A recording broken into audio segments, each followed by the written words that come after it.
Ladies and gentlemen, boys and girls, heads are getting cut off. We're getting things adjusted, lined up, and ready to go for you. We are live. We get the right input. This does not look like our audio.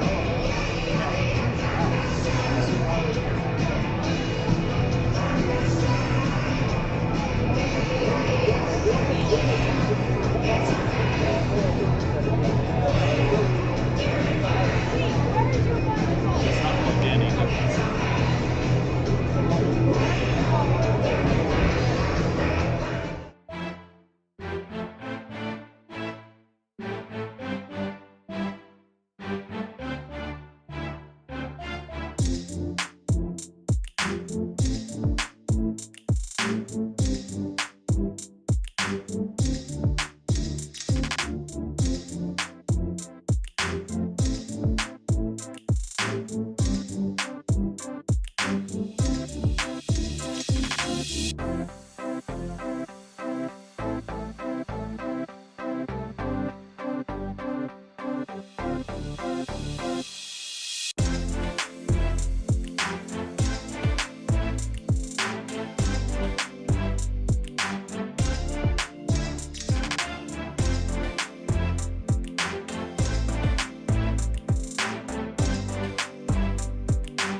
All right, ladies and gentlemen, welcome to the live stream. Hey, let me know if you can hear us. Sound check 1 2 1 2. If you're watching, hit that share button. Let your friends and family know where they can catch all the action here tonight on Let's Go Elks. Hey, guys, let me know in the comments. Can you hear us loud and clear as we get ready to rock and roll here in the Dome? We are about 10 minutes away as we start things off with our Emerald Sanders Realty pregame show here on Let's Go Elks. I'm here joined tonight by Mr. Dan Muth. Dan, how you doing tonight? I am doing well, sir. How are you? This feels familiar. This feels a little normal. This feels a little like you didn't have to officiate a football game.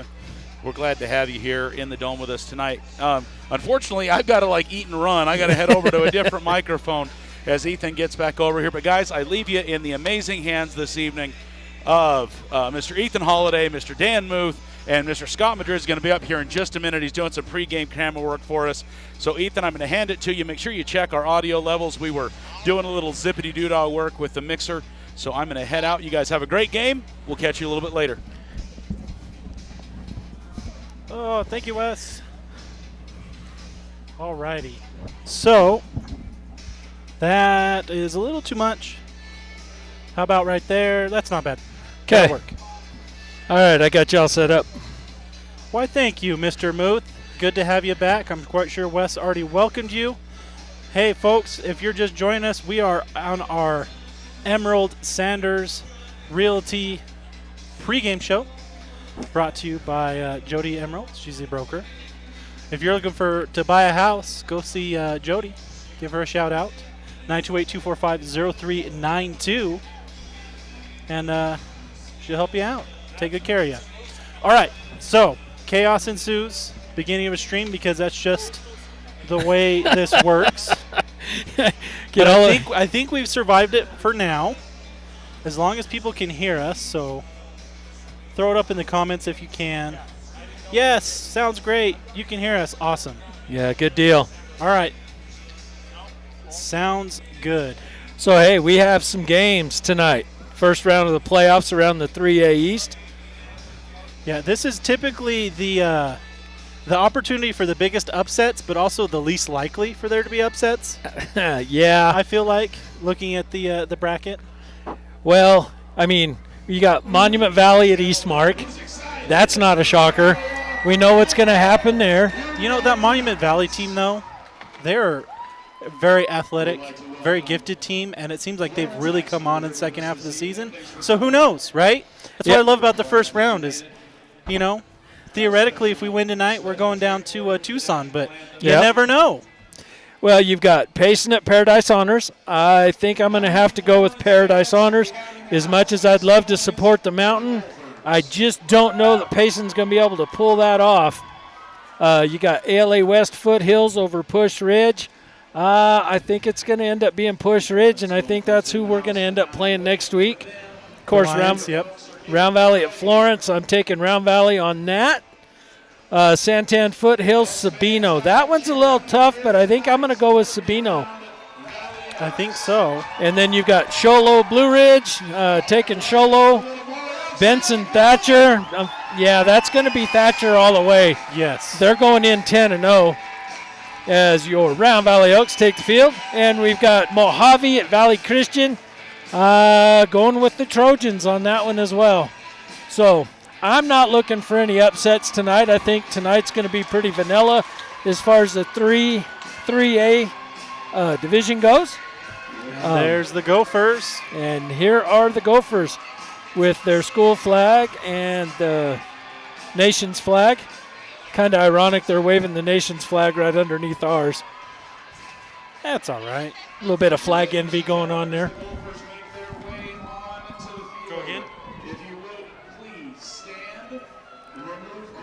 So we are going to bring you I was asking what you said.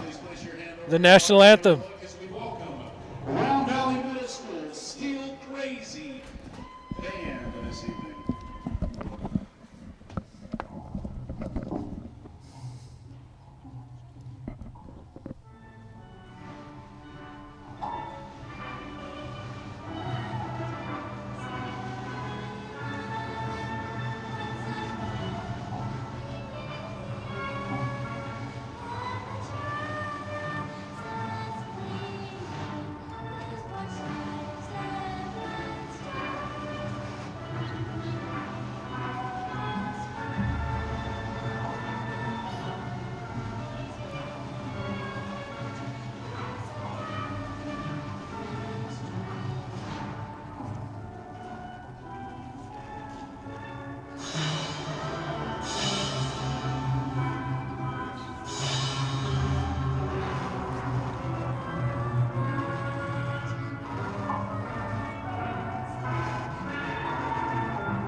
That was cool. That was a great job by a bunch of middle schoolers. I would be remiss if I did not let you know that band led by Mr. Yeah, I tell you, those kids work hard on them steel drums. Indeed they do. So Florence came into the season with only 2 losses. Those losses came from Eastmark, which was a 54-7 loss, and from Santan Foothills, which was a 17-20 loss. So both of those games actually pretty. Well, the Eastmark game wasn't even close, but the Santan Foothills looks like it was within a field goal. Captains tonight for Round Valley is Riker Marble, number 3. Keanu Clark, number 77. Is that Mondo Garcia at number 50. And Trayson Merrill, number 54. For the Gophers, looks like we got number 4, Quade Lewis, number 66, Adam Thrasher, awesome name, and number 5, Logan Stinson.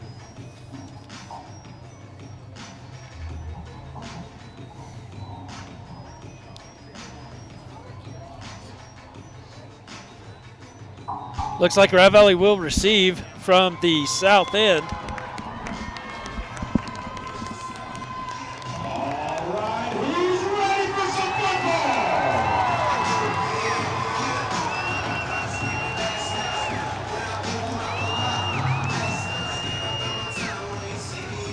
Ladies and gentlemen, everybody getting fired up.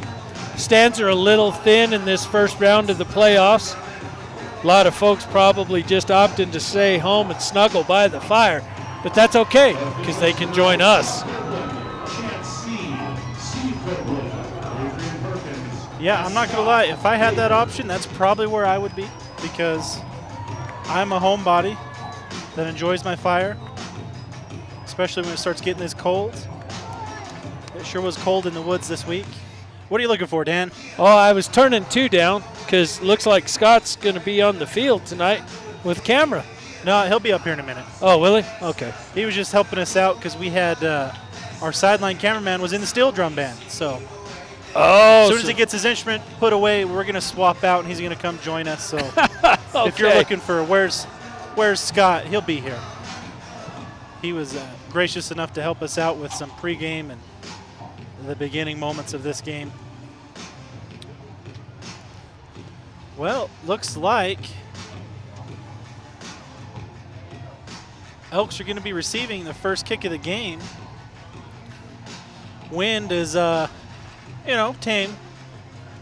And weather is perfect in here. A little chilly. They had the door open for most of the day today, it seems like.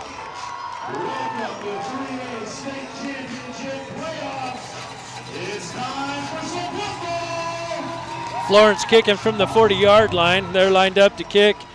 Clark and Walker back to receive at about the 7-yard line.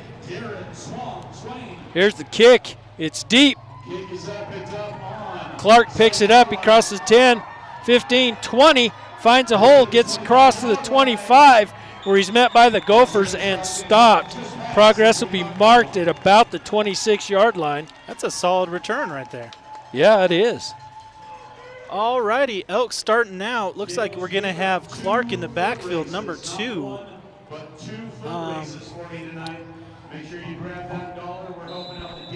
Now, again, we're going to be short-handed, one player tonight. Elmer will not be on the field tonight as he has been suspended from this match for getting ejected from last week's game. Yeah, it looks like Riley Harlan will be filling in there. Yep. All right. Riker's going to keep it, get around the outside. He crosses 30, 35, 40, 45, still on his feet as the ball comes out, and the Gophers recover on their own 46-yard line. Oh, my goodness.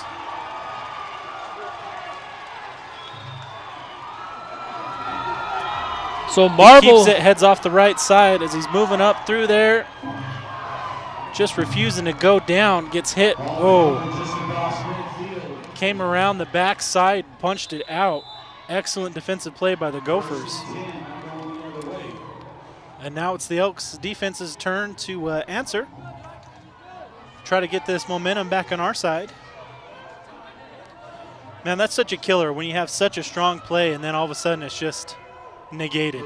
Yeah, yeah.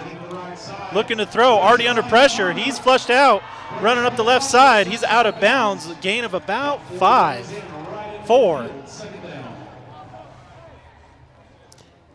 Who's the quarterback? What was his name?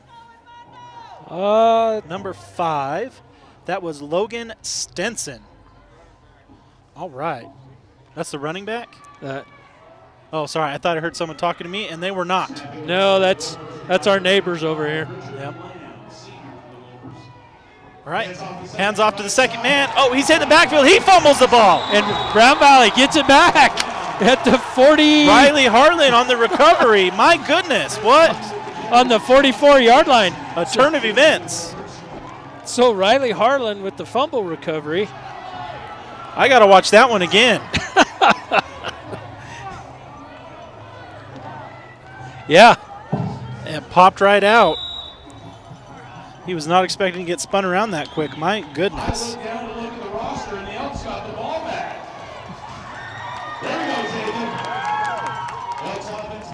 So we got 2 to the wide side, Harlan and Brett Jordan. On the near side, we've got trying to see Clark gets it out of the backfield, headed left. He's corralled early but refuses to go down.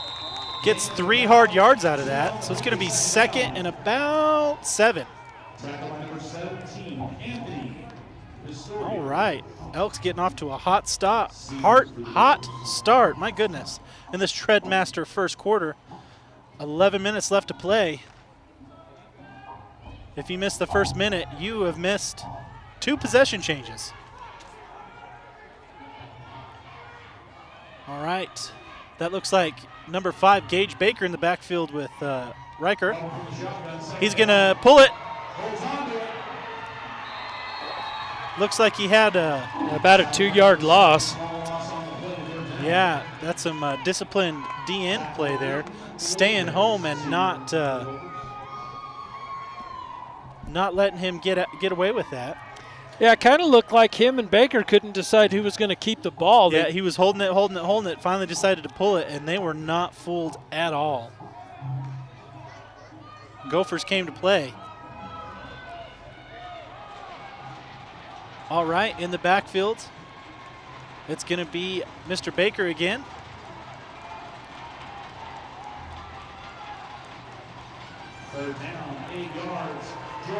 Brought Jordan across the formation. Oh. Had Ziegler in the flat. He steps out of bounds. Unfortunately, that's going to bring up 4th down, 4th and about 3. So we're going to go ahead and punt the ball here. So we got yet another possession change. Ziegler with about a 3-yard catch, was it? Maybe. Maybe. 3.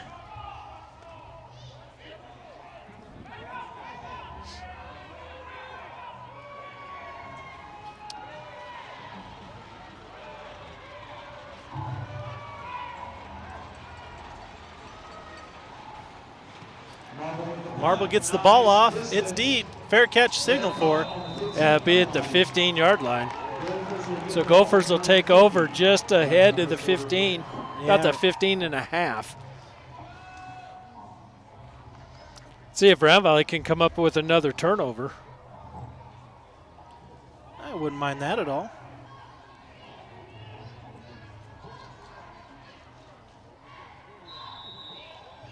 So it feels like so far the net of this game is we've definitely pushed play to the opposite end of the field, to the Gophers' end. So if we can bottle them up here. Gets to the second man. He's going to get 4, brought down hard. Who's in the bottom of the pile? Is that Kyle Clark with the tackle? Yeah, it looks like, is that Connor Luker getting in there? Nope, that was number 2. Who's number 2?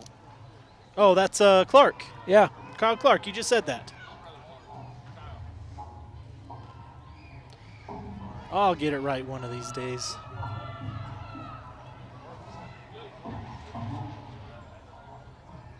Gophers line up, only one in the backfield. Quick pass. Pass is jumped by Ziegler. Yeah, Ziegler all over that. He was trying to fit it to number 17, who I have as Anthony Pistorio.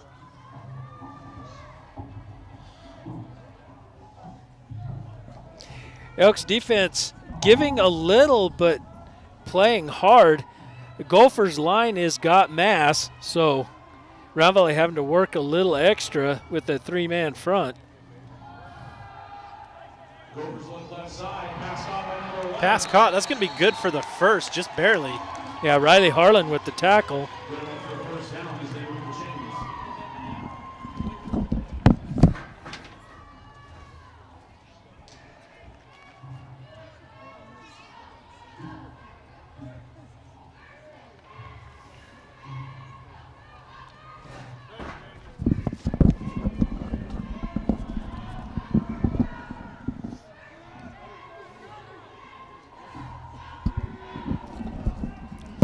Oh, Clark, Keanu jumping the snap count.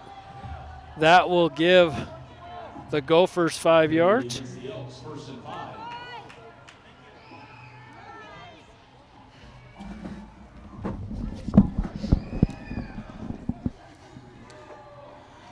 All right, 2 in the backfield for the Gophers. Yeah, they like that I formation, don't they? They do. Tripped up, falls forward for an extra 3 yards. Who tripped him up? Was that Ziegler? I think it was. I missed it. I'll try and look at the replay here if they give us time.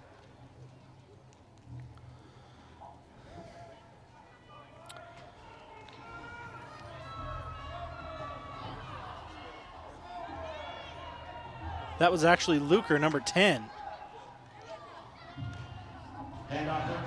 Oh! That's going to be good for the first.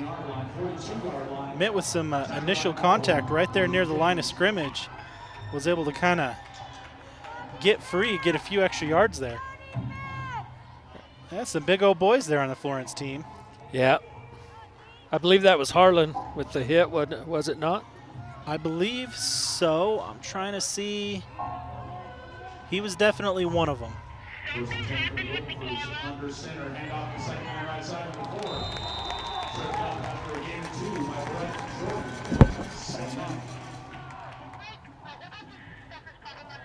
So Brett Jordan with the tackle.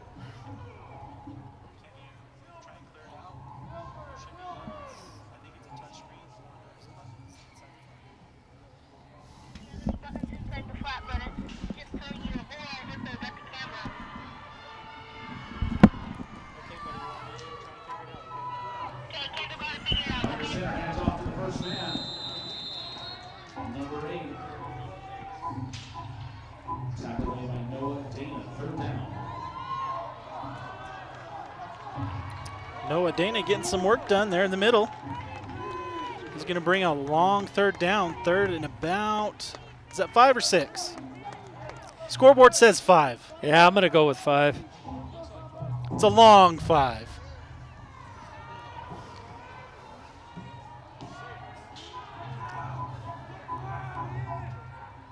So 2 receivers near, 2 receivers far, 1 in the backfield. Oh, and that pass is broken up by Riley Harlan, but a flag comes out. And he's going to get there just a little bit early. Yeah, he's going to get the pass interference. He thinks he hit him a little early. So that'll be a 15-yarder on Mr. Harlan. Yeah, he hit him a full. Yeah, he got there early. Not a Mississippi, but a MISS for sure. Yeah. So that will bring a first down. For the Gophers, putting together a solid drive. Yeah, that's our 3rd first down. Ooh, met hard at the line, falls forward, gets about 2, 1? Yeah, Looks Armando, like they're going to give him 1.5. Armando Garcia with the tackle.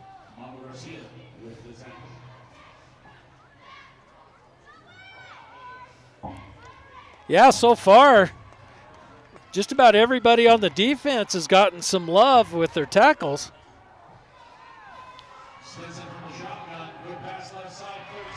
Out into the flat, 17 got it. It's close to the first. They're not signaling it. Is that Marble? Yeah, Marble with the tackle. Go ahead and show the replay on that. Yeah, that's Yep, that was Marble coming up from the safety position to make that tackle. Excellent read. And they're going to go ahead and signal the first down. So, Gophers marching it on down the field. They are using a lot of time. They are using a very methodical game plan right now, burning a lot of time. I mean, we're halfway through the first quarter, and time of possession has been all theirs. Trayson Merrill with the tackle.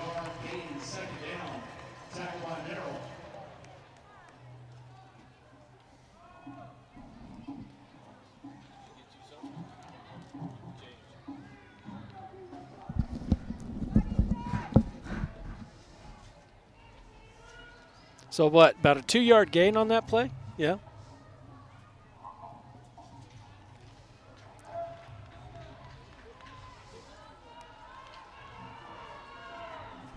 Gophers coming up in an I formation. Oh.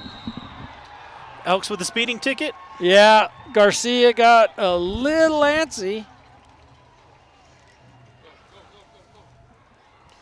So that's going to make it second and shortish. 2nd and 4. Yep, thereabouts.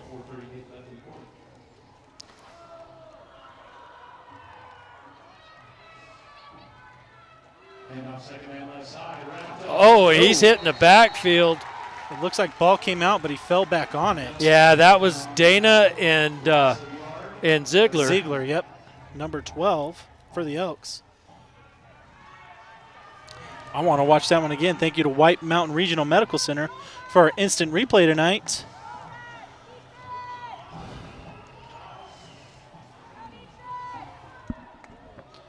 All right, one in the backfield. I wonder if they're going to throw a quick pass to the flat. Oh, they're trying. Everybody's he didn't have the covered. space. Found a guy in the middle, number 22. Or 23? I think it's 22. Yeah, I think Merrill and Clark were in on that. That was number 23, CJ, is that Gooch? CJ Gooch on the reception for the Gophers. Gooch. Gooch. I mean. Yeah, no mistake in that. All right, swapping out personnel for the Gophers. 2 in the backfield. And in motion right side. It's set. Pitch out to the right side, 13. Oh, we had him deep and lost it. Forced out of bounds.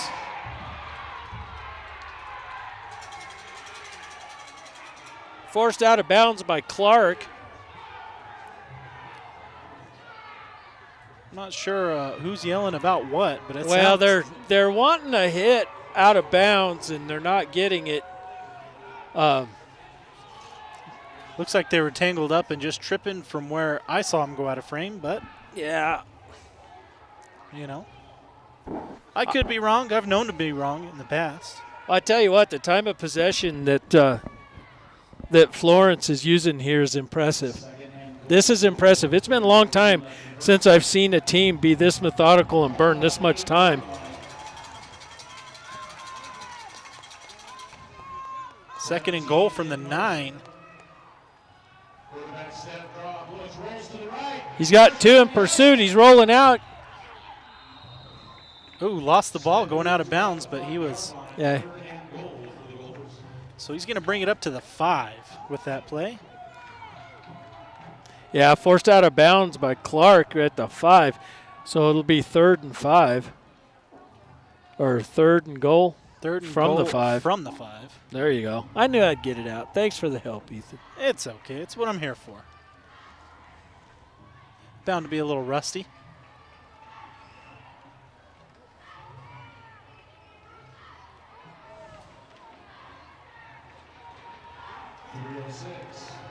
One receiver wide on each side, 2 in the backfield. Quarterback keeps it, rolls. Waiting for the man in the corner. He might keep it. Quarterback rolls. Hit hard. Keeps down. Yeah, Harlan stepped up and met him at about the 4-yard line and punished him just a little bit. Quarterback slow to get up, but Yep. Riley Harlan with a big hit right there. Looked like about 9 Elks who eventually landed on him. Yeah, Harlan broke off of his receiver when he saw him tuck and run, and he just met him at the 4.5, the 3.5. So it's 4th and goal. They've got about 3.5 yards to the goal line. This will be a huge stand for Round Valley. Taking a lot of time to get up on the line. They're counting. And that's going to be a delay of game. Oh, I knew it. I felt like it was taking them a long time to get up there. That, Sure enough, that hurts. that makes it 4th and a mile. So are they going to try and kick it now? Looks like a personnel change. Is that a kicking tee? That is a kicking tee. All right, so we went from trying for the touchdown to Yeah, the call delay a game by the back judge.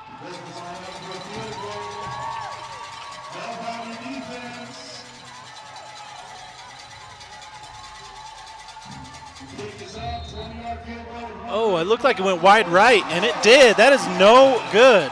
So So now, correct me if I'm wrong. Elks get it on the 20, right? they bring it out to the 20. That's correct.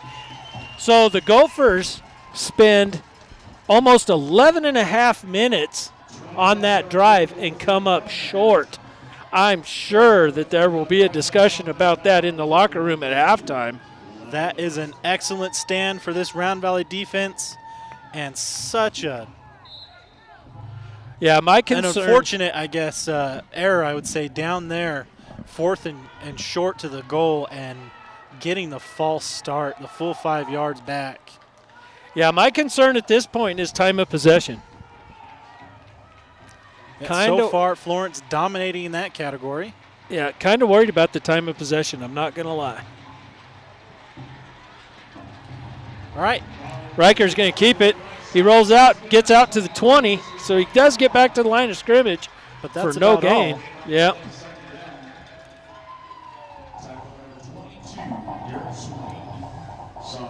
It looks like the corner on that side, not fooled, stays home, makes the play. Yeah, it looks like Florence actually did their homework. Yep. He had outside contain, and he was sticking there. Well done, sir.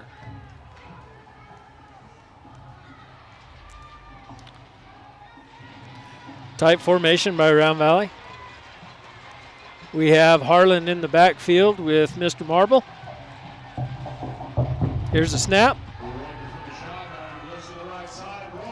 Oh, no, Harlan was not in the backfield. I was mistaken. Harlan went out for a pass. That was Clark in the backfield with Marble. Pass is incomplete. Yeah, overthrew him by about a yard, unfortunately. Looks like we got time. We'll watch the instant replay on that. Oh, had 2 yards of space on the defender. Would have been gone if he could have caught it in stride, but just barely overthrown. Yeah, I think we're going to miss Jordan tonight. It's going to be an adjustment for Round Valley in that position. Clark in the backfield. Ziegler goes in motion. Ziegler gets the handoff. He crosses the 20, gets about the 23 before he is hit and driven back. So Yeah. Ziegler with about 3 yards. I'd like to see that play on first down. I know we tried it with the option, but I think we just need to have a little more faith and start letting our backs take it up the middle, start wearing down this defensive line. Well, you know, it looks like our offensive line has given Riker plenty of time. What we what I'd like to see is maybe some short passes, not try to get it all at once. Just hit some 5 to 7 yarders because they're leaving that wide open. Yeah, playing awfully soft. 2 in the back. Oh, we're punting.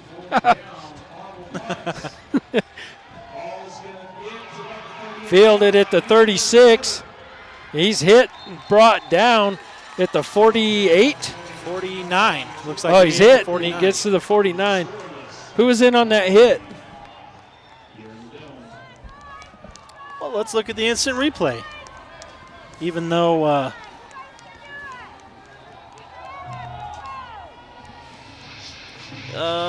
is that number? I didn't get a number. It looked like number. That's 2 or an 8. Hard to tell from the live stream. Got a hand on him. I believe that was Caldwell. Yeah. All right, and that's going to do it for your Treadmasters first quarter. It's already in the books. We're tied 0-0 heading into this Arizona Choice Insurance second quarter. Yeah.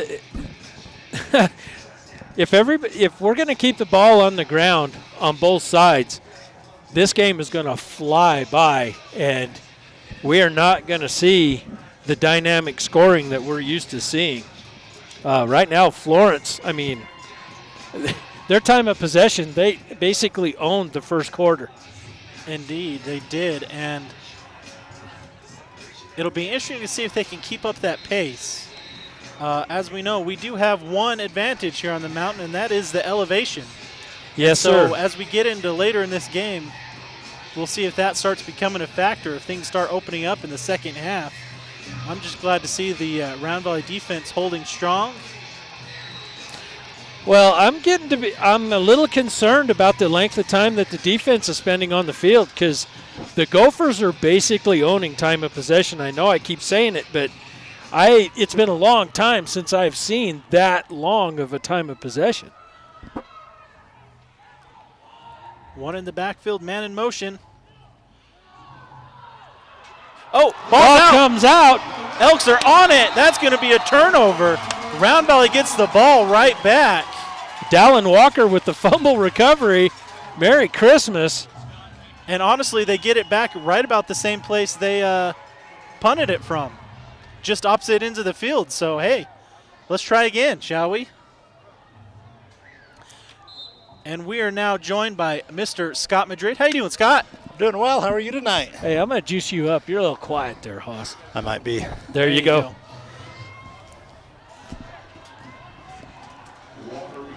All right, Scott, I need your help. You need to spot for me. Uh-oh. All right. I'll Marvel keep the shotgun. book, but you got to He's spot. going to fake it to number 2. He's going to keep it. Oh, and he loses the ball. I think Elks are back on it. Oh, it's still rolling around. And it's still at Elks. And that's still good for the first. Woo! This is getting exciting. As many times as the ball's hit the turf already. Yes. That's 2 for each team. Apparently, after each time Florence fumbles the ball, Elks seem to feel like they need to give them a shot at it. So it's all, So we free. we have to reciprocate. Exactly. Using my big words tonight. That can be scary.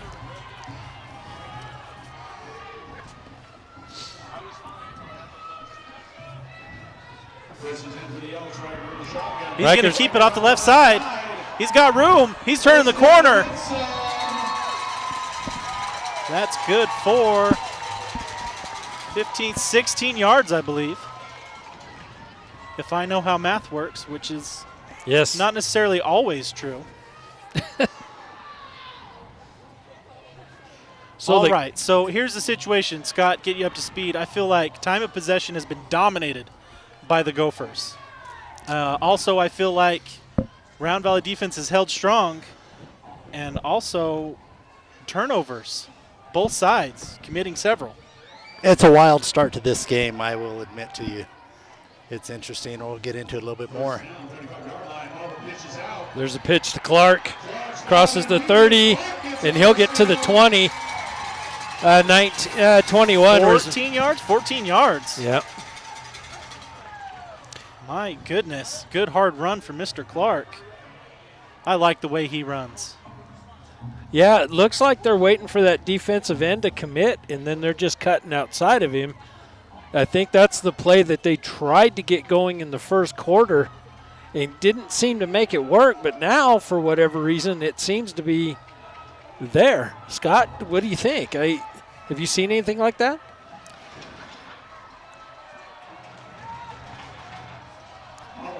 Hands off the right side. Baker in the backfield. That was Gage. Taking it. He's going to get about 3. Good hard yards there. Going to go ahead and show the replay of that. So, Dan, it's a different view when you're down on the sideline looking through the little lens finder to try to keep the play in. I haven't been picking up on that. What I have been picking up on is they are big, and we've had a hard time kind of with their size so far in this first quarter on the line specifically.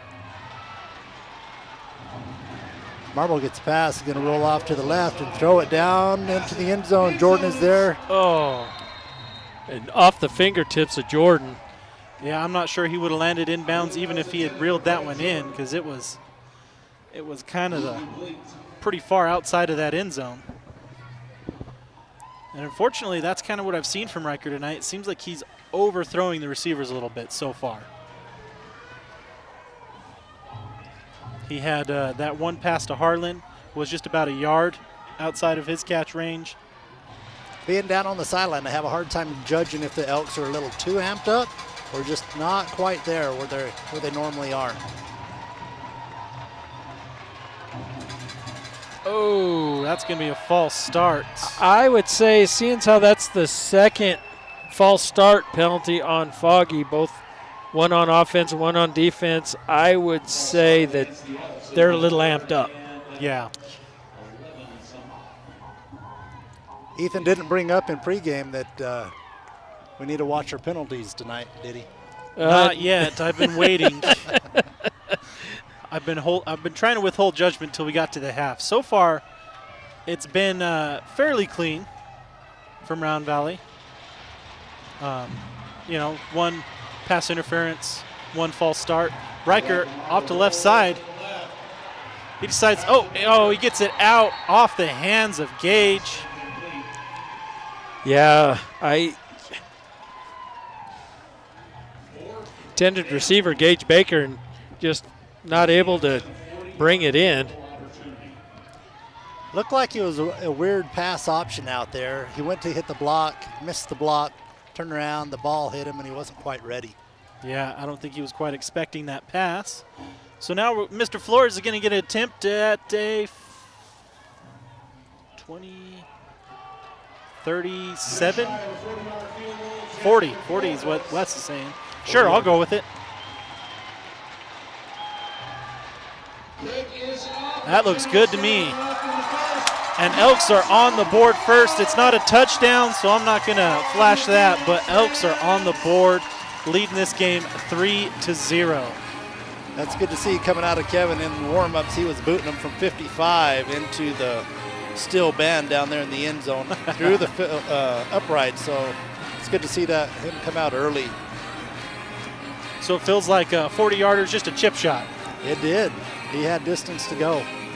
Yeah, I'm still not quite sure yet. We're a little off, and I'm not quite sure if it's over or under, and we could be over. A little amped up, haven't quite settled into the game yet, it doesn't look like. Yeah, I would agree with that assessment. We're either playing tight because we're afraid of losing, or our headspace isn't quite right. I'm having a hard time putting my finger on it as well, because mechanically we're doing fine. It's just the little things that seem to be eating us up right now. Yeah, I know. Go back a year ago when Wickenburg came in here, we kind of expected that to be an easier game, and it turned out to be kind of a knockdown drag-out. We may be in for another one tonight. I hope not. Well, it is the playoffs. You'd expect both teams to play it a little harder and for them to be a little closer. Well, and, we get a little complacent because we hit that spot in our schedule. And, I don't want to go into a lot of detail, but I think it goes without saying it hurts us. It's tough in the balance of things, and you come out of that. The competition's better, they're faster, they're stronger, they're whatever the adjective you want to use, they are, and it makes it tough for our kids to kind of get there. Well, yeah, I think just from up here, it looks like pound for pound, the size advantage goes to Florence. I don't know if I can give them speed, but I'll definitely give them size. Quarterback rolls out, it's going to throw out of bounds. As I watched Florence a little bit on film this week, they came out in I formation and twin back formations last week against Santan and pretty much ran the ball for the first quarter. Then something flipped, whether that was the script, but they came into the normal formation. One running back, quarterback would roll out, and that quarterback's just a sophomore. He moves well and he throws a good ball. Well, it looks like that's a carbon copy of what they're doing tonight. The entire first quarter, they were in I formation and just running power football. Now they're airing it out a little bit, spreading the field. Ooh, was that on the ground? Nope. He said he went ahead and reeled it in. That's good for 5. Huh. Pickup by number 4, Quade Lewis for the Gophers. Too bad we can't pull out a red flag on that. I'll watch on the instant replay here. I don't know if I have enough time to show you guys. Ooh, I don't know. Close. Tough to see. Tough to see. But I think he was surprised the ball was already there when he turned around. Gophers are going to come back out in this I formation again. There we jump again, and I don't know what we're reading or we're just ready to play. I think we're just getting a little excited up front. I'm wondering if there isn't a little bit of flinching going on there that's drawing us off. Because offsides is a little uncharacteristic unless we've just gotten so used to going on one that it's muscle memory at this point. Yeah. But right now we are at a 5-to-1 ratio as far as penalties go on the night. Gophers back into their I formation. Quarterback under center. He's going to hand off to the second man through.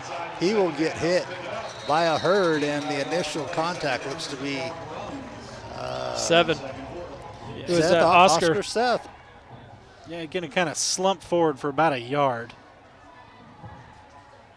We were bringing some heat, had Gage flying in, and he was able to wrap around and come in from the backside and make sure he didn't get any additional progress after being met at the line. Gophers going to go in a shotgun pistol formation. Quarterback's got the ball. He's going to roll out to the right. Ziegler in pursuit. Oh, is that intentional grounding? No. Oh, yeah, he didn't get outside the tackle box. So, so I got flags on both sides. I don't get the call over here on the sideline unless that's a sideline warning. Well, unless it's him saying he didn't get outside the tackle box. But is that, well, I'm not an official. Well, usually that's the umpire and the referee. The head linesman normally doesn't, or the line judge doesn't make that call. Usually that's umpire, referee, because the line of scrimmage is the umpire's responsibility on pass play, and then the referee's looking for the tackle box and roughing.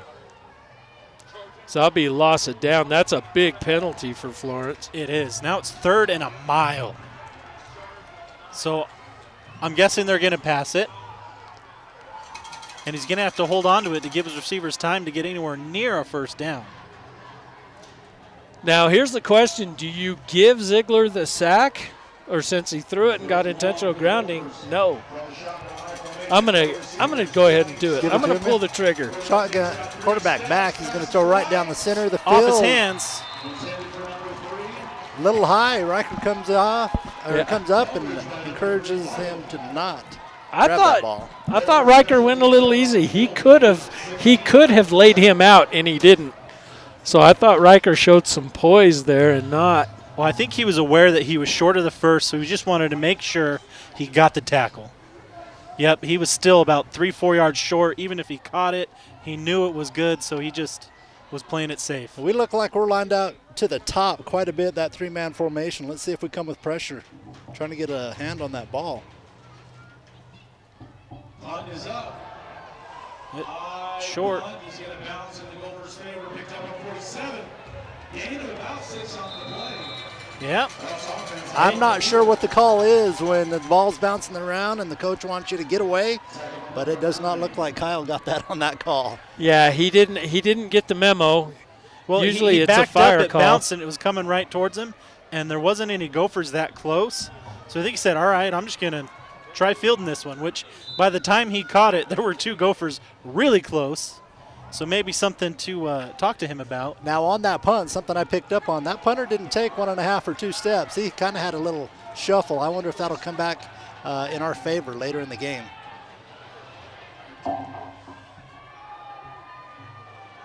First and 10, Elks in Gopher territory.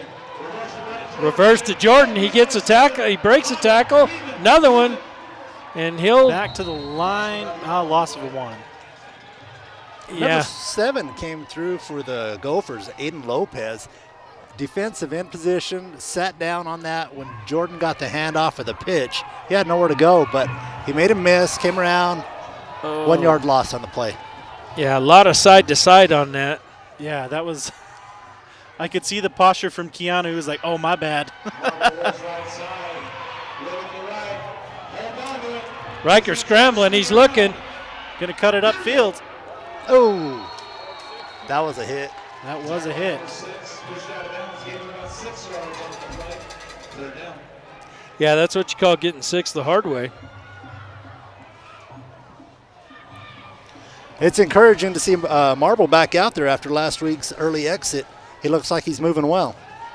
Yeah, so apparently it was not a knee, it was a hip. Just some muscles sore, strained, and he was able to rehab it and get to feeling fit for today's game. I wonder if he got one of those IVs. Counting. Snap. 5, 6, 7. Timeout, timeout, timeout.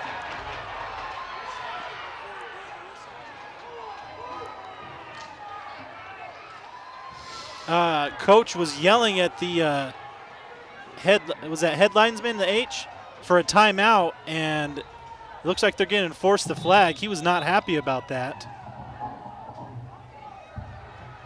because he was yelling timeout, timeout, timeout. I could see him doing it, and still, well, Yeah, I think halftime's going to be a good opportunity for everybody to regroup. settle Maybe down get and focused. settle into this game. Yeah. Marble back, he's going to throw right down the seam. Oh, he hit Ziegler right Wide into open. My goodness. What was that, a 25, 30-yarder? 27 by my count, sir. Then Ziegler slid for a couple. So it looks like we're trying to try the same wrinkle that Blue Ridge did on us last week. We're getting up to the line, identifying the defense, and then making the call on what we want to run against that formation. Which isn't a bad idea. I think a little bit of 2-minute offense here would stretch out their defense and wear them down. Quick pass out to Jordan in the flat, but unfortunately met quickly by Gophers. That's going to be essentially no gain. Yeah, I like the concept on offense because you put a lot of pressure on the defense when you just alter whatever you're going to run based on what they show you. Yeah, they're going to mark that for another loss. Kyle Clark is uncovered. They're going to see that and move over. Riker's going to roll out to the right. Riker rolls right side, looking. Ooh, I don't know what he was expecting Jordan to do, but it's not what he did. Because he stopped and cut inside and looked like he was throwing it outside. So a little miscommunication there. Yeah, not what you want to see, but again, you know, halftime's going to be a good chance for everybody to refocus a little bit. I like the idea. Well, we're back in huddle, but I liked it better when we were just putting the pressure on their defense, trying to gas them a little bit. I think that's a good call. Because our advantage is conditioning up here. Riker back. He's going to look to throw down the edge. Ooh, fought for it in the air. Get It looks picked like off. no one's coming down with it.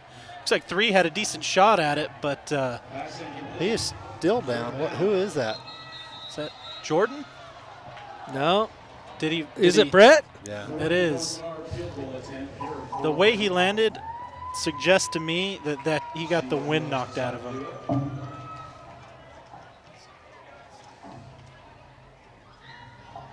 Elks are going to come over and take a knee. Gophers will go as well as they go down and take a look at Brett. So early in the game, you know, we talked a little bit about the formation or the teams and the schedule and the challenges that we face. It's hard to kind of look at Florence and figure out what is the quality of the teams they played. I think they played Eastmark, which is a fantastic team, and took kind of their lumps on that. But the rest of the teams, it was hard to judge the caliber. Tonight, it looks like they come out ready to play. They are big on the line.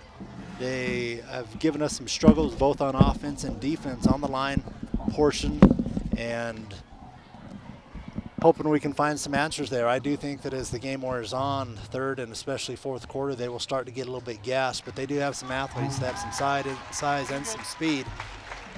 Jordan looks like he's up and walking.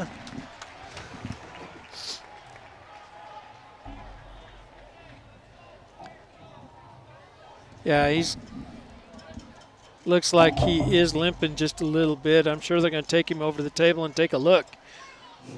Hope we can see that young man back at halftime or after halftime. But you're right, Scott, this Gophers team, you know, look, we're in the playoffs. If they didn't deserve to be here, they wouldn't. So obviously we have a worthy opponent, but, you know, they check a lot of boxes, size, speed. We're just going to have to find a game plan that works. We're going to fake the field goal attempt, and Riker's running for his life, but it looks like we're probably going to get a holding. Yeah. On that busted play. Holding Round Valley, so. Which they're probably going to decline, I would imagine. Force fourth down. Well, that was fourth down. So if they decline the penalty, they get the ball. If they accept the penalty, back up 10 yards and let us kick it again. That was fourth? Yes. So I don't know what all the discussion's about. I thought it was 3rd and 10. Oh, we got personal foul on and holding, so the penalty's offset. Replay. Fourth down. Yeah. Okay, it was 3rd down. Okay, I'm not crazy. No, that was a repeat. No, it's fourth down. That was fourth down. They repeat the down. You had offsetting penalties. You have personal foul on Florence and holding on Round Valley. Those penalties will offset, and we replay the down.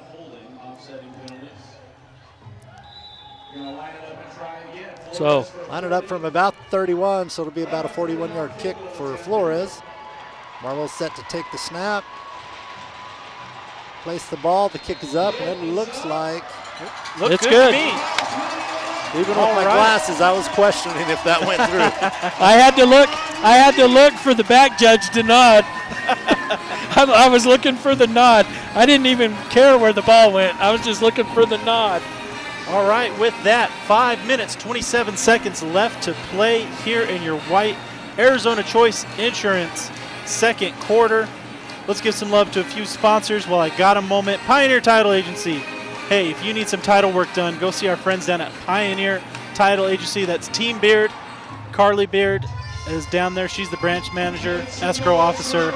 So they do a quality job. That's where I go for all my stuff. Give them a shot here in the White Mountains. Pioneer Title Agency.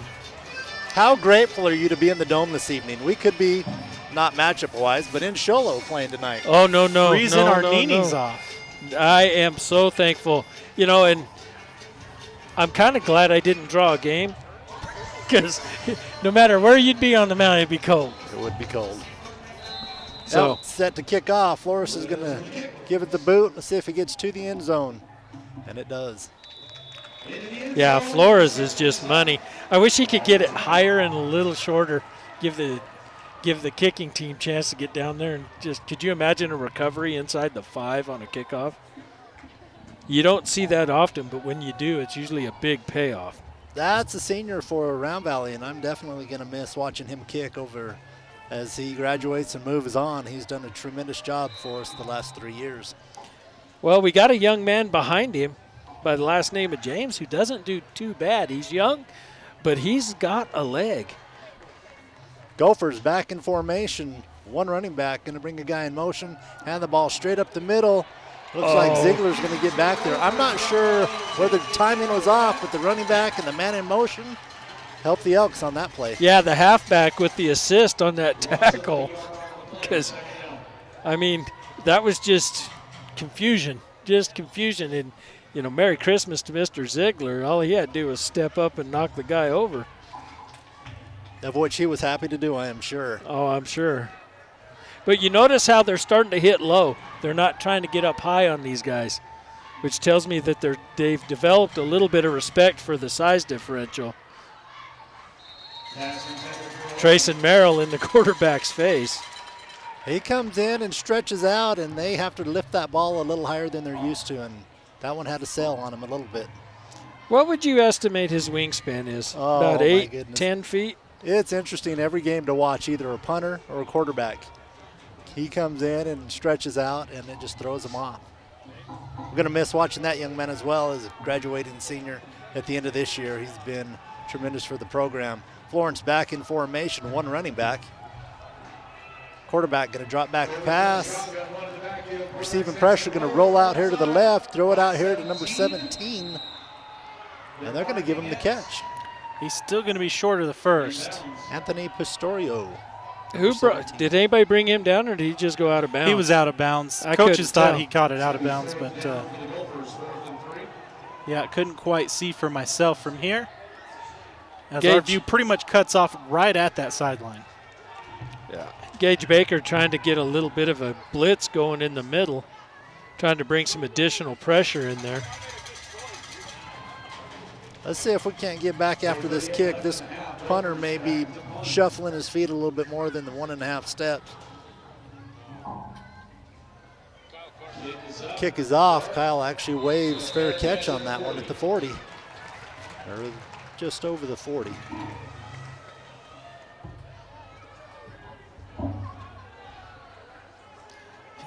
They decide, hey, let's just put it on that X. That looks good. What do you say? Yeah, why not? I would love just a slow, sustained drive on this as we wind out the first half, kind of go out on a high note. I mean, in all fairness, his right foot was on the X when he caught it, so I'll take it.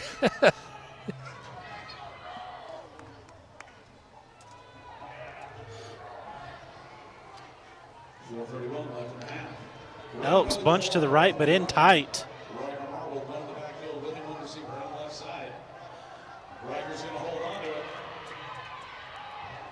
Oh, That looked like a horse collar, but not getting the call on that.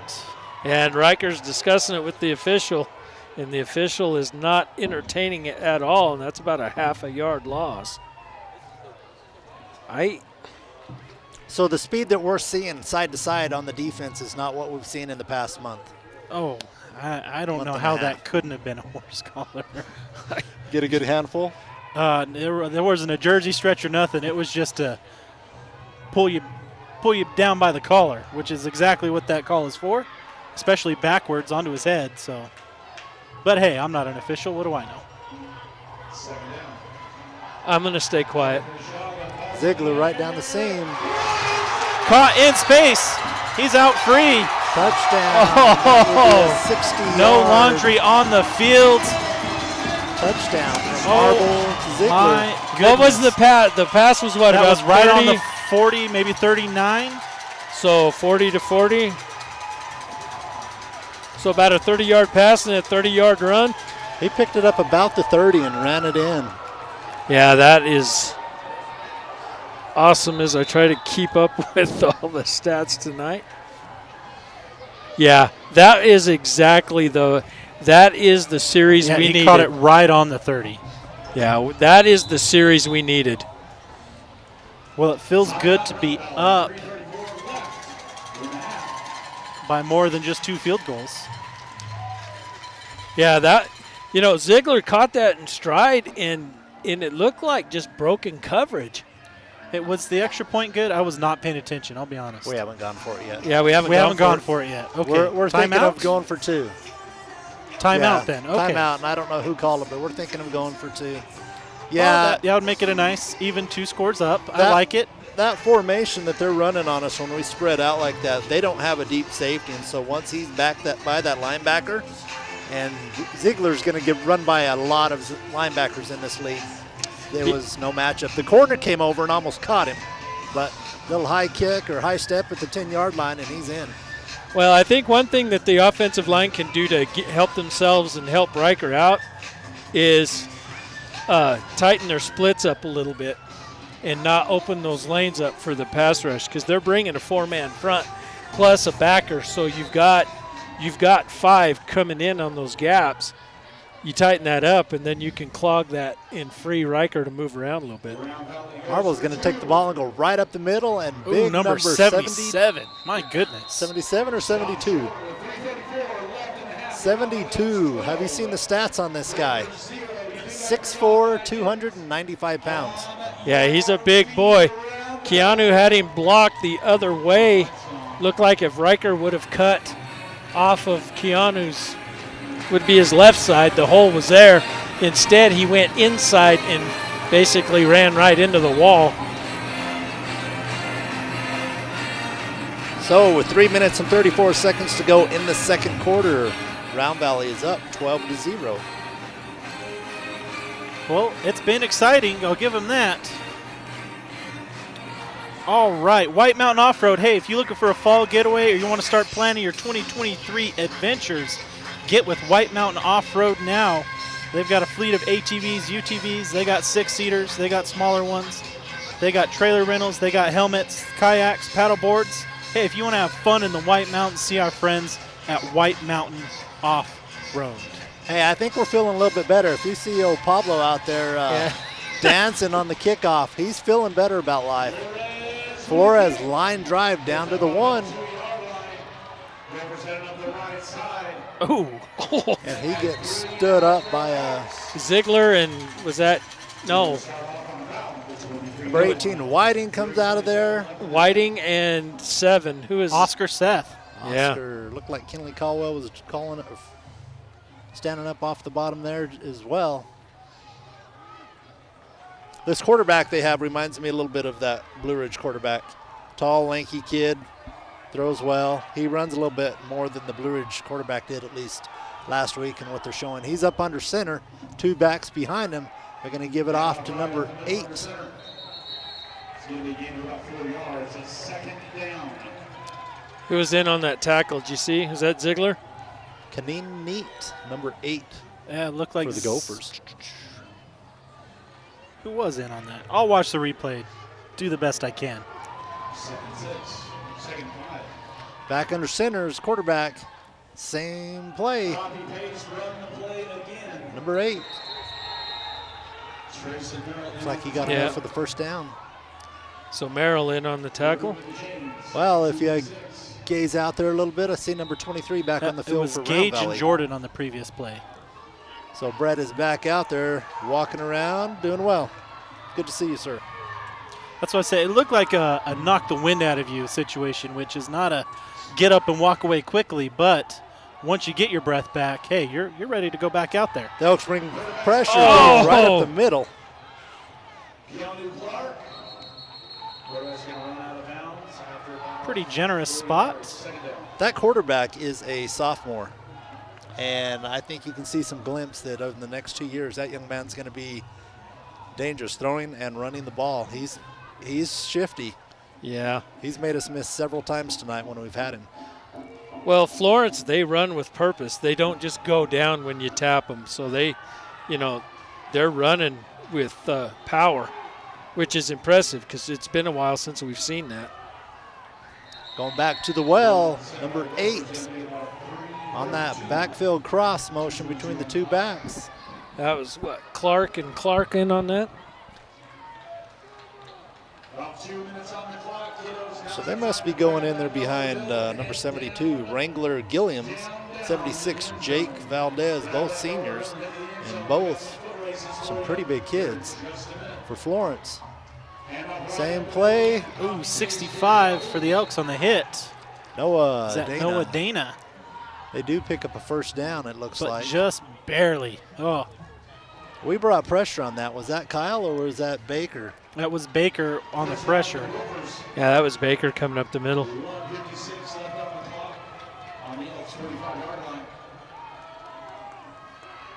Once again, That Mike Backer position, he's trying to disrupt what's going on, and the size differential is just wreaking havoc with our defensive front. And we brought Clark pressure on it. He got on the backside and tackled the back who was still in the backfield. I mean, we're covering the passes well. We're just not. Now, do you have that on replay? Right there. That pass went into a bunch of players, but we missed the guy going down the sideline, and so did the quarterback. Yeah. If he would have looked the other way, I think it would have been a 6. Yeah, he threw it into traffic, and there was a kid wide open. That tight end comes right off the ends, and nobody picked him up. Well, I-back formation, they're going to hand off to the second man in back, number 13. He might get a yard. Josh Jackson is. Yeah, Jordan and Baker in on the tackle. ooh, coach getting a little animated at that timeout. He wasn't happy with something he saw. Not our coach, but Florence's coach, I should clarify. So this is going to be a timeout for the Gophers.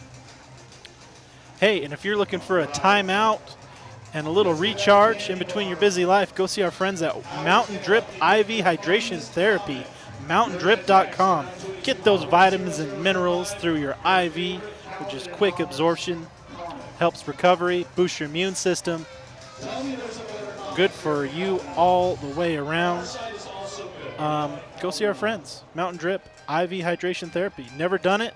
I'm afraid of needles, so I don't know if I'm the clientele you're looking for, but hey, if I was coming off of surgery or something, I might think about it.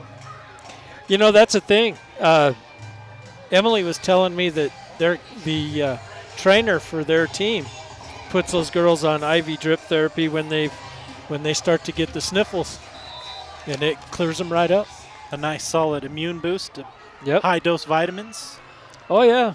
Twin receivers to each side. One running back. Quarterback in shotgun pistol formation. He gets a snap. We're going to bring pressure, and he's going to slide it. He's going to run out here to the side and get down to about the 35-yard line. It's going to be a pickup of about 17 yards. Man, that's frustrating when you get pressure in the backfield, but you miss. 3 missed tackles, 3 missed opportunities to tackle him for a loss. Yeah, that young man moves well. But you know it's deceptive because it doesn't look like he's moving that fast. It doesn't. But the kids, the angles are taking on him. They're missing. Same formation, twin receivers each side, one back. Quarterback's going to drop back. Baker comes up the middle. They're going to flush the quarterback out. He's going to throw down to the. Ooh. Yeah. I wouldn't be so concerned about the hit out there as I was the holding right in front of the referee that didn't seem to draw any kind of call before that pass got off. But he's closer, so I'm sure he could tell if it was actually holding or not. From a mile away, it looked like it from up here. I'll qualify my statement with that. I think there's enough there, I'll say, that he was giving him benefit of the doubt. It wasn't too egregious on the replay, so. Quarterback back again. They're going to drop back to pass. Going to throw right down the middle. Number 17. Number 5 paid for that. Number 12 laying a hit on him right as he was throwing it. So we're getting to the quarterback, but they're getting the ball out still. I don't know that we have a sack yet this first half. I gave one to Ziegler on the. Yes, you did. I gave it to him because I didn't want it taken away on the penalty. So I'm being ultra generous. That's why they're unofficial stats. Pass out here to the sideline, a little bit high. Yeah, they're trying to really pick up the tempo. Yeah, they're really wanting to put some points on the board going into halftime because they'll receive the ball. So they'd like to get some points here and then on that first possession coming out of the half. The thing that I couldn't understand watching them in Santan is they threw the ball so well. I couldn't understand the run other than to loosen up the defense. Well, they control the clock with the run when they can, pick it up 5-6 yards at a time. Pistorio in motion. Quarterback draw. He's going to roll out here to the side. Quarterback's going to keep him honest. Throws back. Oh, in and out of the hands of Walker. My goodness. I bet Dallin wish he had that one back. Dallin wants that one back. I think he was in disbelief that it was coming right for him. Yeah. I mean, he looked like he didn't process. Oh, the ball's coming to me. The quarterback rolling out this way has to stop, switch his feet and his shoulders. Didn't get it all the way, and he just underthrew his receiver. And Dallin's like, "Thank you, but no." So third. Oh, right at the line of scrimmage too. 3rd and 10. They got to get inside the 4 to get the first down.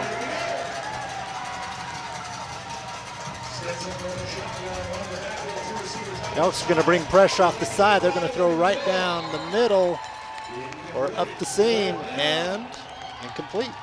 Yeah, so now going to attempt to kick it, looks like. It looks like they brought Ziegler off of that edge, kind of shielding him behind that defender where the running back could pick up one of them, but he couldn't pick up both. Well, and Ziegler's starting to make the quarterback a little nervous because they're having a hard time with Ziegler's rush, which is a very good thing for the Round Valley defense.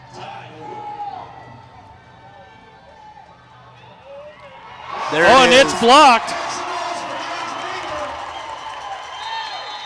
You can't advance those, can you, in high school? What is the flag for? I don't know what the flag is for. Because he hit the ball, so even if he hit the kicker, it doesn't matter, right? Well, it's hard to say. They're going to wave it off. Yeah. Okay, so. That's what I'm saying. I always understood it. As long as you got the ball, if you ended up touching the kicker a little bit, which I'm going to watch. Let's watch the replay. Well, and, the kicker. They kind of run into each other, but he full on, both hands on the ball. Yeah. And quite honestly, the kicker is trained to the slightest anything takes the soccer fall. So, there is that. My only question on that is there's some kind of a rule about jumping over the line. You cannot jump and go airborne. And he over did. The line. He kind of hit the shoulders and kind of jumped over. That's what I was worried about, but no harm, no foul. We're going to move on.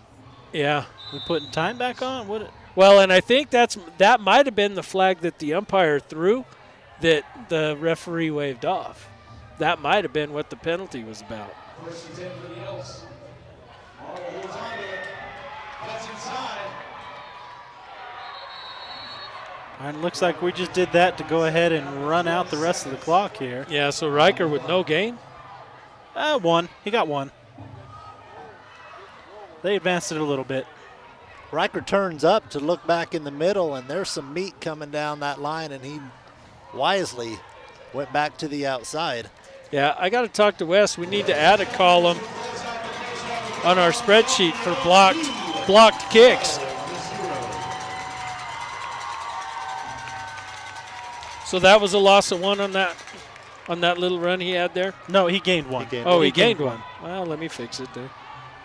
I would appreciate it if you would do that, sir. Okay, it's you can bring it up now. No, you're good. Hey, I'm just happy I'm not doing it. I'll be real honest with you. No. I mean, you can cut to that screen. They're all set. They're all posted now. Everything's posted. I am up to all right. Up once to date. We get done with performances, looks like the cheer squad, or is that the dance team? Looks like the dance team by the uniforms. I'm not sure what this whole situation is at halftime, and they're wanting to get off the field, and then the coach is telling them don't get off the field. Is he really upset about the 2 extra seconds that were left? Because there was 22 at the end of the play. He's going to tell him to get off the field. He might have been. He was not wanting his team to get off the field. Well, we're going to keep talking over the music, but this is the Round Valley dance team.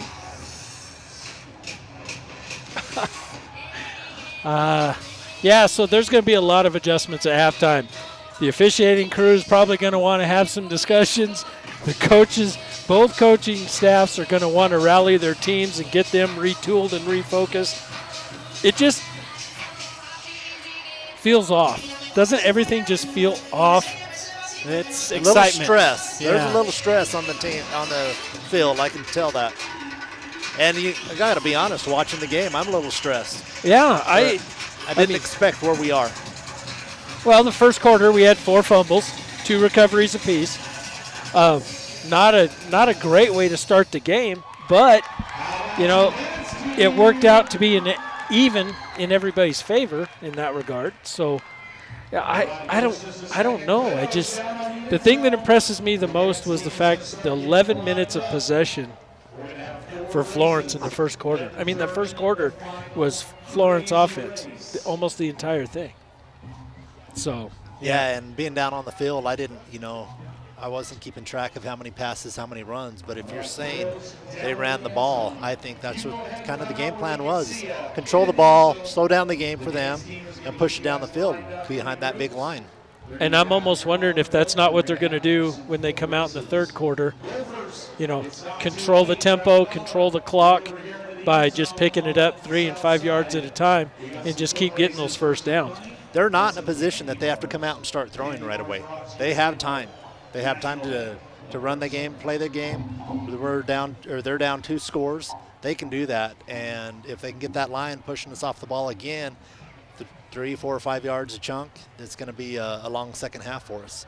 Yeah, like you said, very interesting that as they were the first quarter really successful with that run game and just marching it methodically down the field, that they did pass it so much in the second quarter. Yeah, they did the same thing on Santana, and I couldn't figure it out because I got to be honest, I like the quarterback. I like the way he throws, the way he moves, the way he runs. He's a younger kid, but he's growing and developing.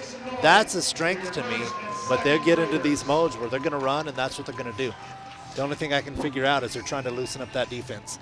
Well, and, that's a decent strategy, but the one thing I question is if you're trying to work the defense, you're opening up the passing game by your running game, why take an entire quarter to do it? Why not a series? Come out in one series, pound it down as far as you can, and then when things start to stagnate, then go to the pass. And then when things start to stagnate in your pass, then go back to the run. It looks like they're real methodical in that, the entire first quarter they ran the ball 90% of the time. And then the second quarter, it looked like the majority of the time they were passing it. So I'm not sure I understand, but they have a game plan and they're following it. Yes, and they've had success this year. As we get ready for a kickoff of one of these races, we got some early jumpers down there. Yeah. If you're not cheating, you're not trying. Absolutely. Wes got him with the heart. Get set. Oh, he did it again. He got the whole line to jump. It's our first of segregators. They're not known for their discipline. Well, it looks like the one in the pink is out front by about, a yard? She's getting a head start. Healthy head start. Oh, and she's going to win.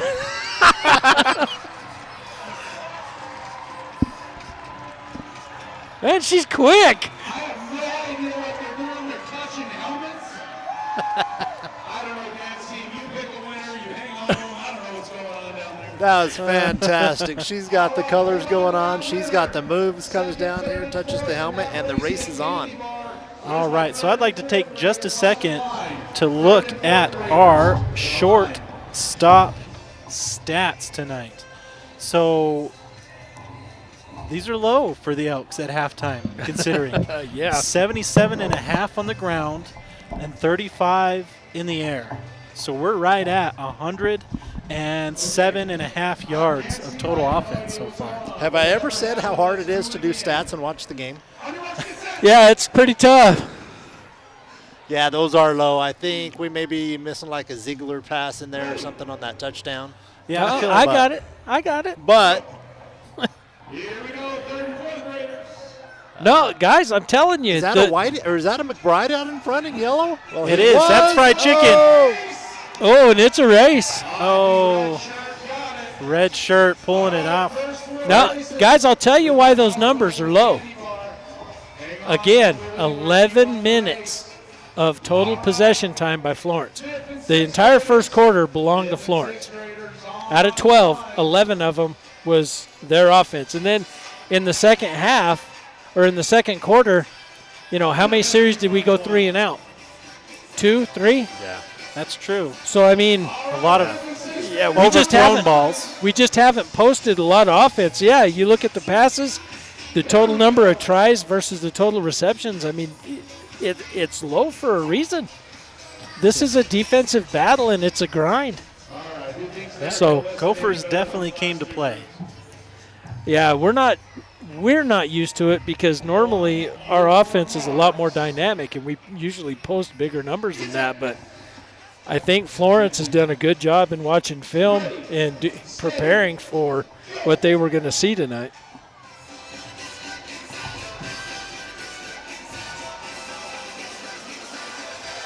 And I don't know any of the kids racing. Yeah, that's a long 35 yards, ain't it? Whew. Down and back, that's 70 yards. Yeah, I empathize. There's a reason they kind of lay in the end zone for a few seconds before they get back up. Yeah, you notice how the older they get, the slower they get. Yeah, I've noticed that. All right, the 35 to 40-year-olds. Oh, man, they're moving it out to 45. So I went over to Holbrook this afternoon for the cross-country regional race to qualify to go to state. There was a few kids that crossed the line, and they did that. They kind of hit the dirt right at the finish line. Yeah. And they go in and they drag them off because they don't want to pile up there, but they're done. Wow. They ran their race, and that's all they got. How'd we do, team-wise? As a team, we failed to qualify as a team to go. You got to be in the top 7. We did have 2 individuals, Preston Myers and Jonathan, actually qualified to go down and run state next Saturday. Oh, congratulations. So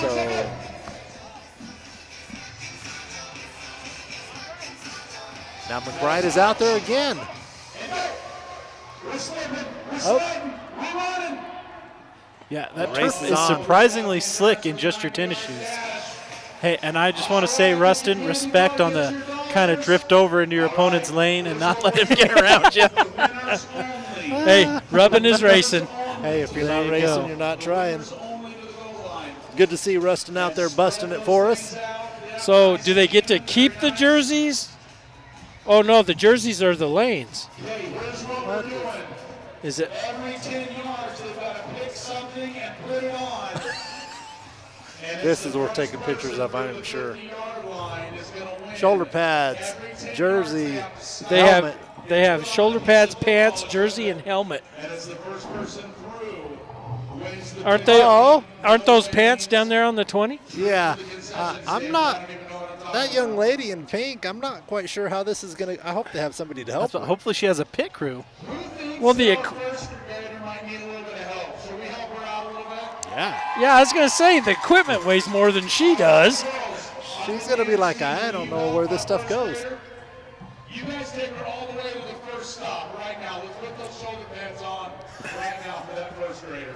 I think that's fair. What do you guys think? Yeah, I don't know that baby sister's going to run very fast with them shoulder pads on. That's, Shoulder pads on the way she's, the same as she does. they go all the way to her waist.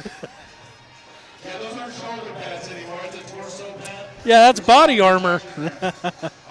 She looks so happy to be wearing it, too. I think they're on backwards, but whatever. She looks like a little mini RoboCop. Everybody else going, okay?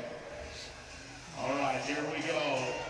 Everybody knows the rules. Every 10 yards. Pick something up, put it on. Our dance team is going to stay with Pinky and help her out. All right, here we go. On your mark. Go ahead, Pinky, go ahead. First grader, Pinky. Pinky. Yes, okay, on your mark. Isn't that a Miss Pac-Man character? Yeah, is that's a Miss ghost. Pac-Man, Yeah. Yeah. Inky, Pinky, Blinky, Mo. Oh, man. Wow.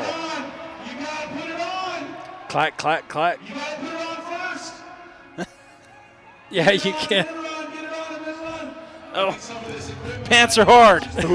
Whoever thought of this challenge, they're spot on. Next one is for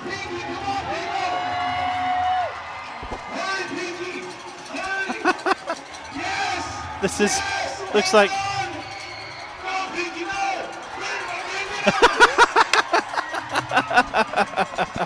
I would have never have guessed it. oh, the pants are falling down and still made it. Wow.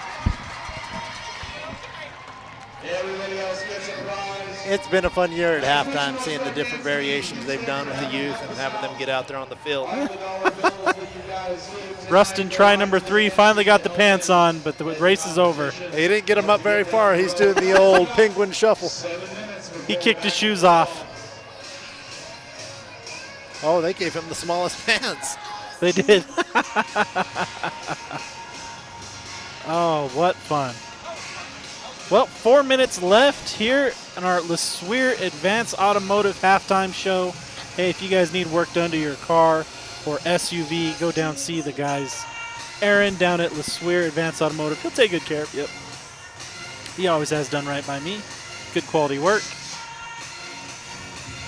Fantastic work going on down there. And They're always busy. oh, my goodness. So, predictions for second half. What are the big time adjustments Round Valley needs to make to keep this game comfortably in our favor? There's some adjustments coming out on the line, both offense and defensively, as far as how we attack and how we limit their attack on that line. Here's what I would do. Let's hear it, Muth. Well, first thing I'd do is if they come out in that I formation, I'd go to a 4-man front with 2 inside backers, and I'd just stuff the line and then do all the contain with the defensive ends. If they come out and pass, I'd keep the 3-man front, but I would bring the Mike backer harder on a delayed blitz, let a hole open up, and then let him chase down the quarterback and help the defensive ends out for more pressure, and try to get him in the backfield before he can get the ball off. Because we're protecting well against the pass. We just got to get more pressure on the quarterback and disrupt his rhythm in the backfield.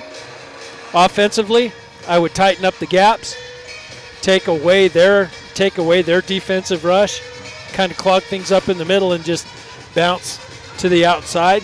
And then when they start to load that up, open up the middle and attack the middle linebackers. I know that early in the year we ran the 4-man front, and we've switched out of that. We've gone to the 3-man front. As the weeks have gone by and I've kind of watched that, I've really enjoyed getting to see those 2 outside linebackers, Trayson Merrill and Brody Ziegler. The thing that I like about that is they can cover. They can come out in the flats and cover, but they can bring pressure in. And so I like that idea. If we got to shift back into a 4-man front, we got the players that can do that on the field, and that's not much of an adjustment. Little adjustment where you're lining up, shifting over, and we can do that easy. Well, the beauty of that 4-man front is who are you putting in the middle? You're putting Garcia and Clark in the middle. My money's on them all day. Yes. As defensive tackles. And then with Ziegler and Merrill on the outside, I mean, good night. It's over. So Now I see you over here looking at stat board. Do we have any early indication of other games going on? Let's see. 14-20. Payson is behind Paradise Honors. That's at halftime, but it's close. Only down by 6. Push Ridge is up 21-0 starting the third quarter over ALA. And I'm a little surprised by that. Eastmark 50-0 over Monument Valley. Mojave and Valley Christian. Valley Christian is up, but it's only 21-13. Still in the second quarter, not quite to halftime. Blue Ridge is down 35-0. Sholo's on top of that game. Nothing on Benson Thatcher or Santan and Sabino. So that's looking like what we've got so far. So are we lucking out, or did we get the draw where you don't have to line up against Thatcher or Sholo in our side of the bracket? yeah, we did. So Thatcher and Cholo will I think they end up on the same side, so they'll get to beat each other up before we ever get there. But that's kind of a mixed blessing because that puts us over there with Push Ridge and Eastmark. Yeah, so, we're gonna if we went out tonight and Push Ridge continues with the momentum they have, then that will be the matchup. We'll be taking on the number 2 ranked team in Push Ridge down in Oracle And next week. They are good. I mean, those They top are good. 4 teams are legitimate. They can put up points. I don't think that Sholo and Thatcher's offense is the same pass-happy type that Eastmark and Push Ridge does, but they're still high-energy, high-scoring offenses. So, yeah, the wall to climb is steep once again this year. well, it's interesting to see the difference in philosophies. I look at Florence and they kind of remind me of the 1980s Steelers, early 80s. Just a smash mouth, just pound it down your throat. And we play kind of like the Joe Montana 49ers, where we have multiple attacks, but we do everything with speed. Kind of the East Coast versus West Coast philosophies. When I watched that game with them and Santan, it made me think of like the mid-90s, that style of offense. And then when they busted out the pass, I'm like, oh, they're just like everyone else. Yeah. And I agree with you. They're a little bit different style. But if we had some 295-pounders and 260-pounders on our line, I'm sure that our coaches would do similar. Oh, absolutely. Well, yeah, I mean, your strategy, you play to your strengths, Absolutely. right? So if you've got speed, you use it, and you run offenses that accommodate it. If you don't have speed, then you're running that double wing or the power eye, the horseshoe or the, my mind just went blank. The wishbone, you're running you're running those power offenses that I'm familiar with, from my short tenure in high school football. So that's what we ran, was a lot of power offense, because we didn't have, we had one of the best passers, but our preference at the time was just control the clock, control the field, keep their defense on the field, and that's, when the matchup is right, that's a good strategy to have. So, I'm not saying there's anything wrong with it. It's a strategy. Sometimes it works, sometimes it don't. You just got to play your cards. So I will say we have improved from last week in the penalty department, but not by much. Round Valley sitting at 6, and the Gophers sitting at 2. Now, the offsetting penalties and the stuff waved off, I didn't list those. Those are just ones that were enforced. Yep. Well, hey, it only matters if they get enforced. So last week we had quite a few of the 15-yard variety. So Yeah. I think we're way ahead of. Definitely happy to see those disappear this week. So, well, and speaking of that, we lost one of our key receivers because of it, and it's, I think that is a little bit of a factor tonight.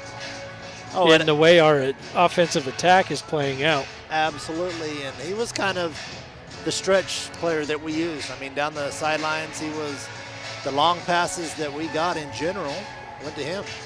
Yeah. He scored on those quite a bit this year, and that really helped open up that secondary. Brett Jordan had a lot of success doing that as well, but down the sideline, that's been invaluable, and we're missing that tonight. We haven't quite tied in that timing between whoever's replacing him on the outside. Flores is teed up and ready to kick off. Looks like he got under that. and did we? I don't think we got the ready for play. Yeah. Or no, we have offsides. Offsides on the kicking team. Did we line up offsides? Did we get a little No. head start? I think somebody left early. That'll do it. So that'll back them up 5.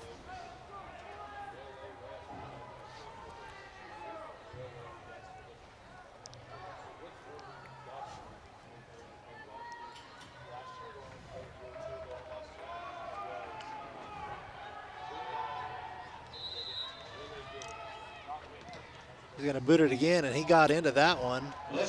Down to the 1 yard line. They're going to bring it right up the middle. About 31, who's in on the tackle? That looks like Oscar Seth, our foreign exchange student, getting in there, enjoying the football season on his time in Round Valley this year.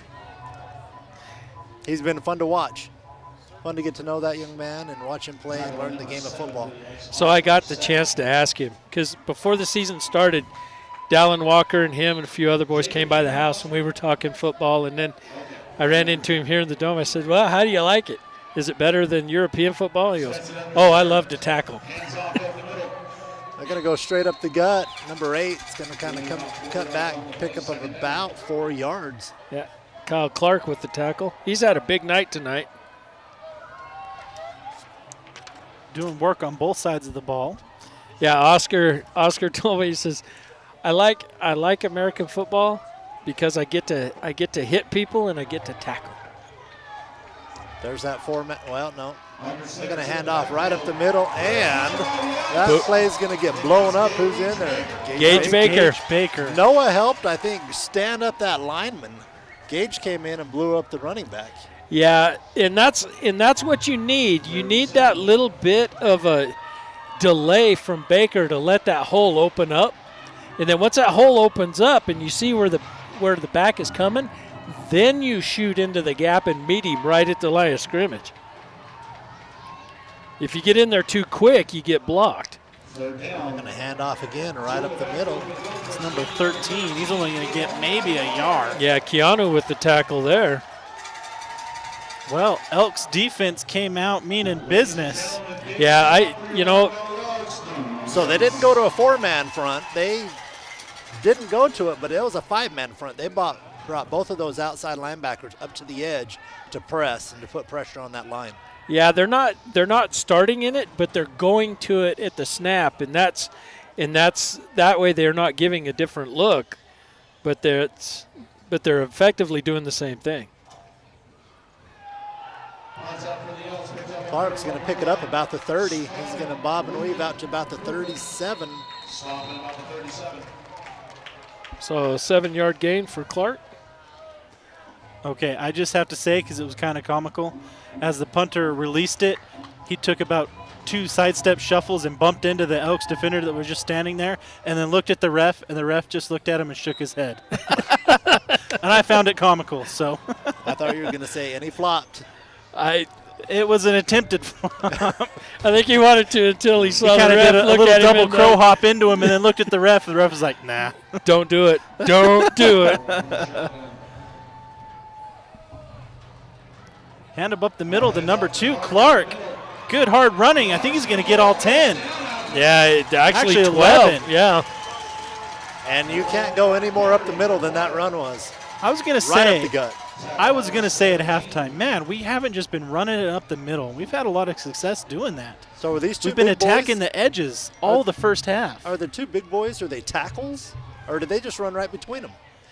Well, they're lining up in a 4-4. Yeah, so there's nobody over the center. So the center can double team or go straight after the backer. See, now they're in more of a 4-3. So, and that's what they're doing. Is they're just splitting that front, Yeah, and then trapped finding to the left side, got that pulling guard on that big boy, and able to get, is that 5? 6 yards on that play. Who was the ball carrier? That was Clark. That was Clark again. 6. Looks like he's gonna number 2. He's gonna sub out for Gage Baker now. He's gonna join the huddle for the Elks. Let's go ahead. We got a second. We'll watch the replay on that one. Did he find the crease, Ethan? He did, right there. You're supposed to say indeed. Indeed, he did. That it was the safety that actually came up and made the play for the Gophers. Marvel's going to fakes the handoff, keeps it, and the ball comes out again. And Florence is going to jump on it.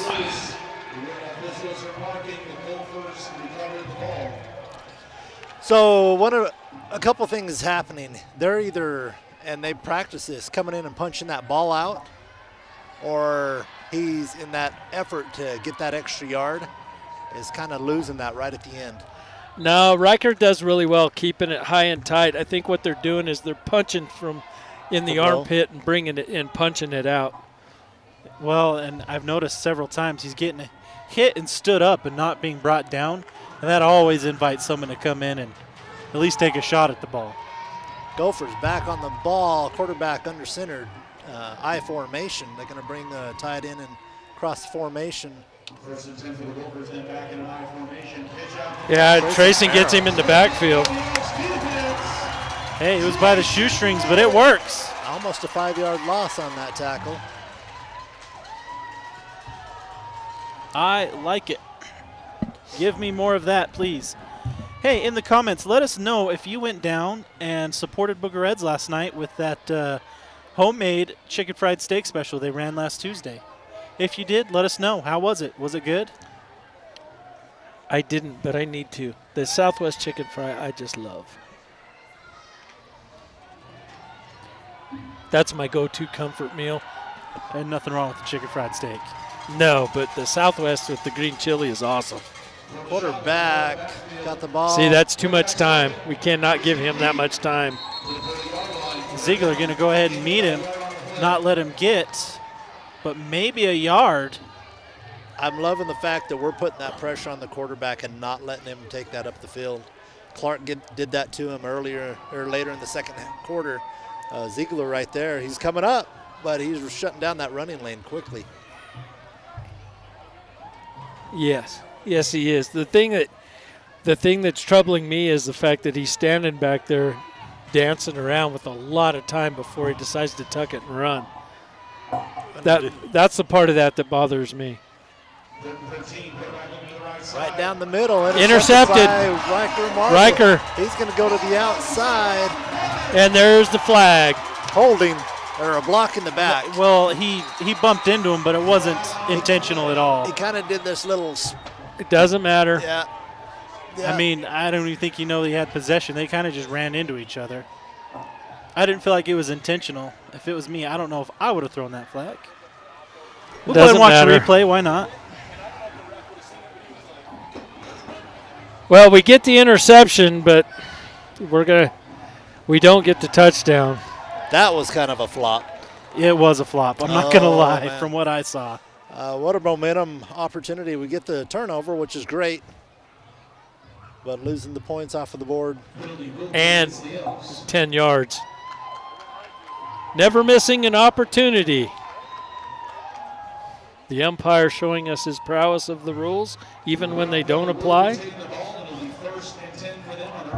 Hey, we look forward to the opportunity to drive the ball further and gain extra yards. Elks are going to have a 1st and 10 on just over the 43-yard line. You weren't buying that, were you? I was moving on. Yeah, Florence enjoying their 12th man. Oh, Dan, I missed you. You know you are one of those, for the record. I know. That's what makes it even worse, is because now I can really see it. They're counting. You got to get that ball out. And Kyle stepped up, it looked like. Just that half step off, and I still can't figure if it's slow or fast. Just not there yet. well, and you can't say he can go in motion because he can't step forward. So That'll bring up a 1st and 15 for Round Valley, just about the 38-yard line. Ball from the shotgun. 5-step drop, goes to the right side, goes to the left. He dances, throws down the middle to Ziegler down to the 35-yard line. He'll get down to the 33. That was at the 38, I believe. That was.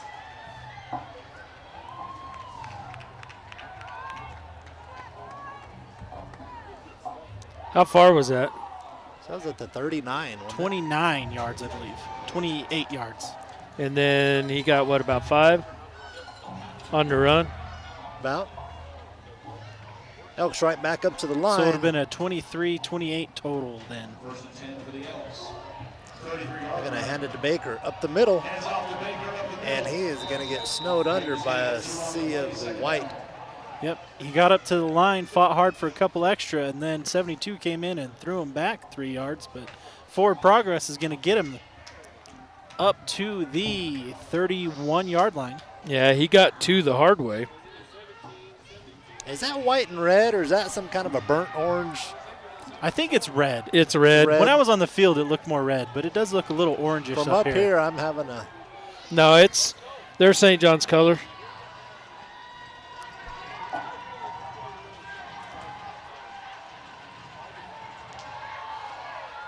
Marble with the keeper.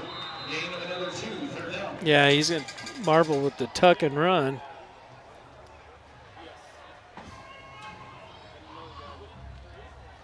Yeah, I know he tucked it and went to that side, and the D-end was there, but I don't think the D-end realized he had the ball. So he cut it up hard up the center. Going to bring up a 3rd and about 6. Now, if you'll notice, now we're the ones trying to concentrate on time of possession. 3rd and 6 for the Elks. 29-yard line.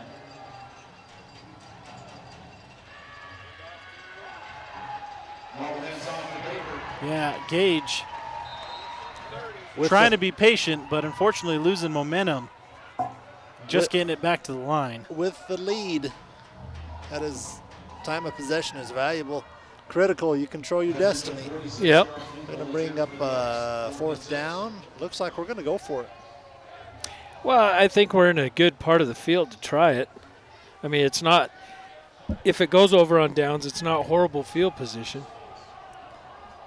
We're not leaving them set, so.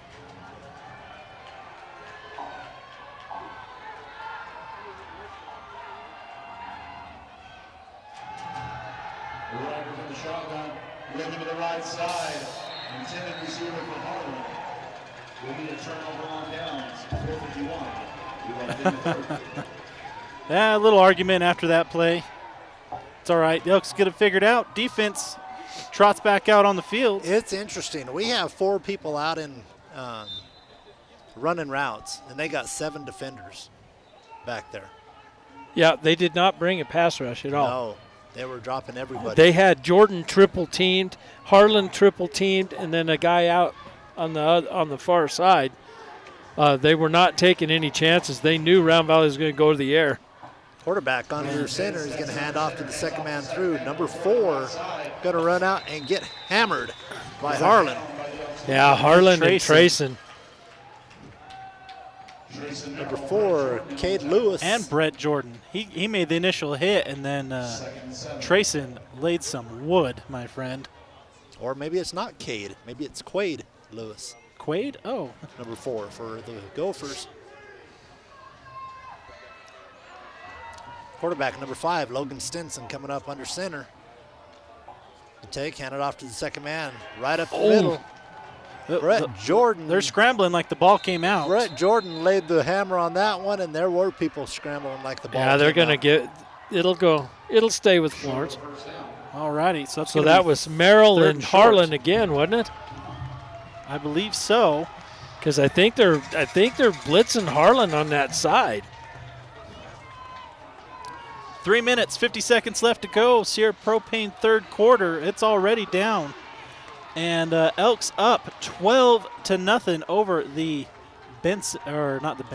Florence Gophers. Handoff, second man through, straight up the middle, and he's going to pick up about 5. That'll be good for the first. Lots of yelling for whatever reason. I don't know what about. Yeah, I'm not sure I understand why the Florence fans are screaming like they are. Yeah, it must have been on that far side because I couldn't see anything from where we were sitting.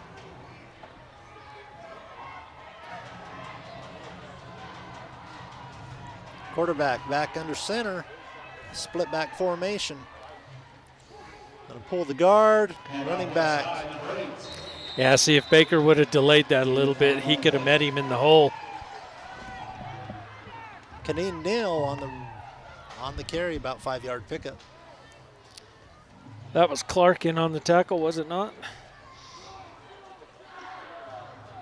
Or was that Jordan? It's coming up. I will let you know. Quarterback under center. That was Three-step drop, throws it out there to number 54 and Clark, I believe. 18. Riley Harlan on the tackle, pickup of about 7 yards. So Florence moving down the field. Still, clock already down. 2 minutes, 30 seconds in this Sierra Propane third quarter. It's going by quick. Yeah. Well, that's what happens when you keep the ball on the ground. Handoff, number 8, right up the middle. Tracy Merrill and Brett Jordan coming in. That's a pickup of about 6. It's going. 72 for the Gophers. It kind of looks like he's cramping up. It looks like a cramp. That is it looks like a calf cramp if I were to be guessing. Well, I hope it's only a cramp. Me too. Because he is a pillar in that defense and the offense. Absolutely. Big kid, and he moves. He moves well. Because he was standing at the end of the play and then went to get up and then just fell right back down. And looking at the replay, so.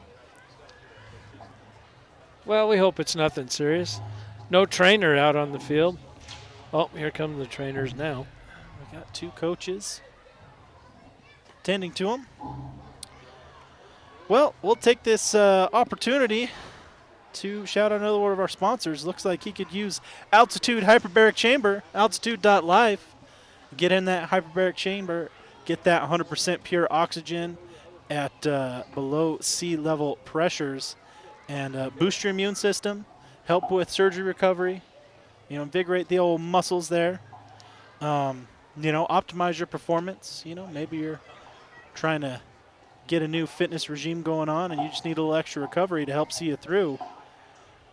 Go see our friends at Altitude Hyperbaric Chambers. That's altitude.life.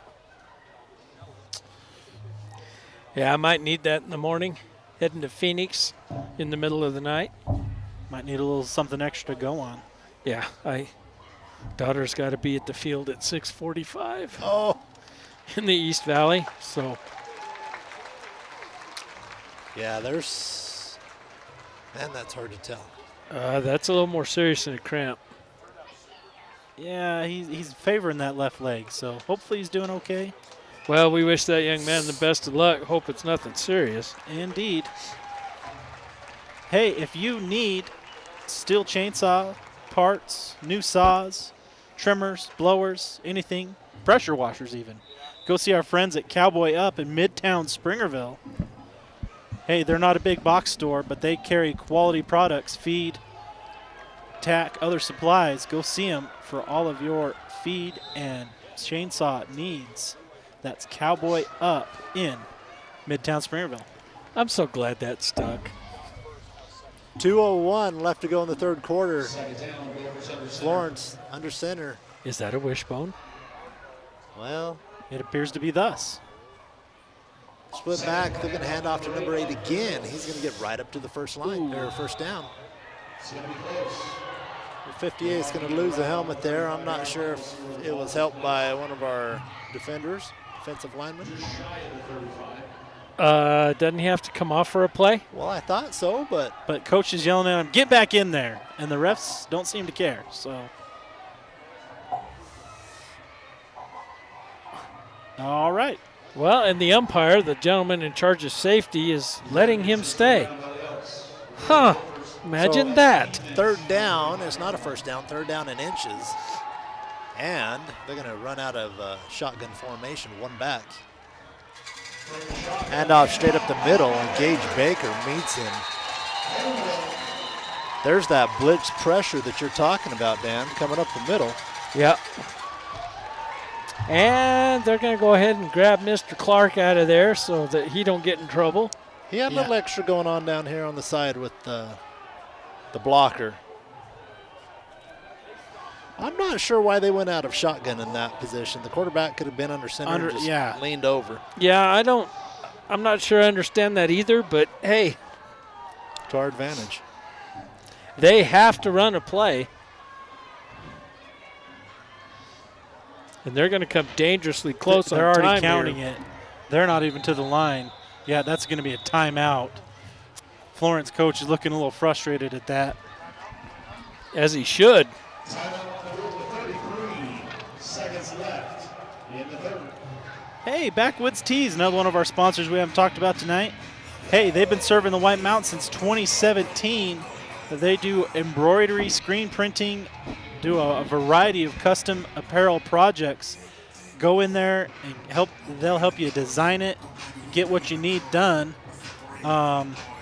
Visit backwoodtees.com or check them out on Facebook, Backwood Tees. Give them a shot. Hey. So I saw a score update. Was that you showed me, Scott? Thatcher is up 48-7. So 48-7. I think they were matched up against Benson Yeah. I believe so. down there at EA. Emily's saying we need to stream every basketball game. She just sent me a text, so.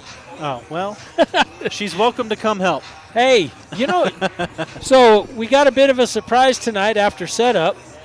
Goobs brought us some food for the cameramen and stuff. Yeah, that was awful nice of him from Tracy and Now you did it. Now I did there it. you go. Why am I you're in spacing trouble. on names now. Oh, You're in trouble she's now. So mad. Now they're going to bring quarterback I noticed up neither one of you was right there ready to bail me out of that under either. center. Two backs. They're going to give it to the first man, and he's going to get it straight up the middle. Yeah, he got he powered way through and got the first down. No, Ethan, not going to happen, buddy. And I was on the field, so I missed this whole interaction, so sorry about that, Oh, that's all right. Mr. Holiday. It's just pizza. Tried the Lamont, I've been told. And for what'd you being think? sacrilege with pineapple on it, it wasn't that bad. There was enough spicy stuff on it that It kind of that balanced sin it. could almost be forgiven. Yeah, I was going to say the sweet and the sour kind of balances that out. Same play, run it again, right up the middle. Well, yeah, if it works, keep doing it. It looks like that's going to bring us to the end of our Sierra Propane third quarter. Hey, who was in on that last tackle? Let's watch it here.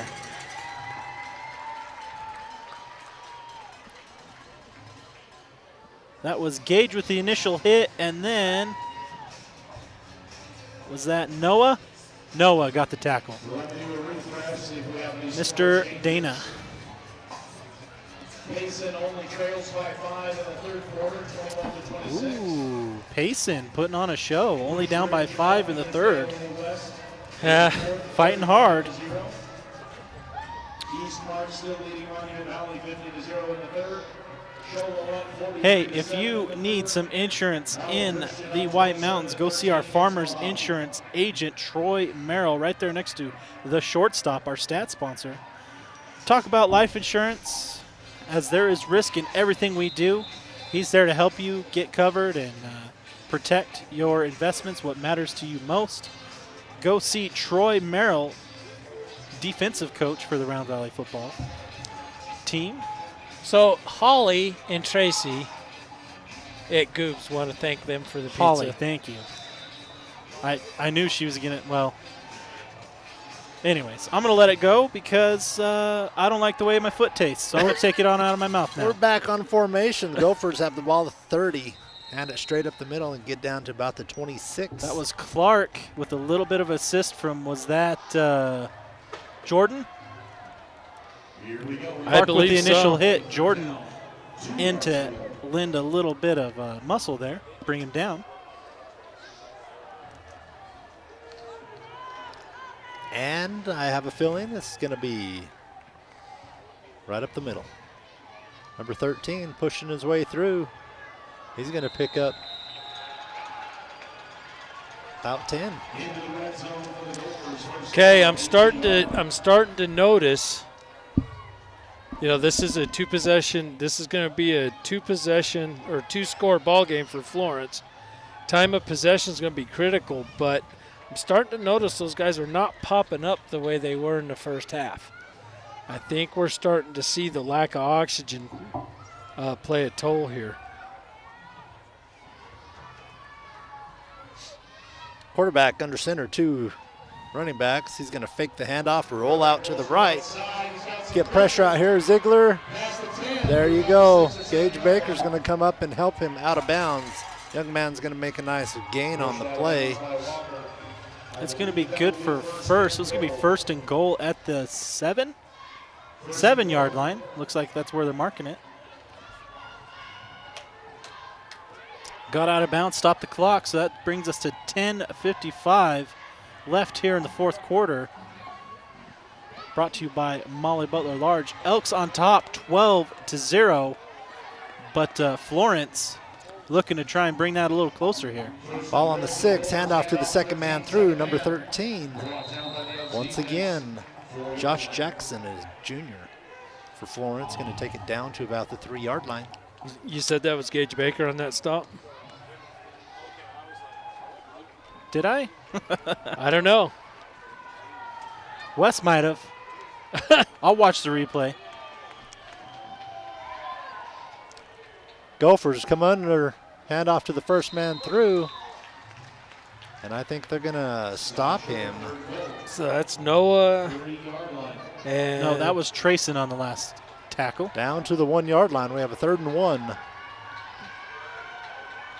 Okay, and that was Noah, and I'm noticing Round Valley not making any substitutions on that D line. Look at the hand. Well, our hands are definitely on our hips. Those linemen have to be tired after the weight they're pushing around. Quarterback under center, 1-yard line. Florence is going to hand it off to the second man through. Oh, he's stopped short. I can't tell if he got it. They're going to marking give him him second short. effort. Nope, that's going to be 4th and a yard. yeah, that's our big man that handled that. That was Baker and Keanu. Baker getting in there and hitting him low, and then Keanu finishing him off. So I think it's either going to be a quick hitter to that first man up, and if the quarterback kept this and rolled out, I think he would catch us a little off balance at the very balance. least. Yeah, that up running back, he's right there. Oh, And he he got had him. him in the backfield, but second effort's going to bring him on in. That's going to put Florence on the board with 6. We had him. We had an opportunity at him. We sure did.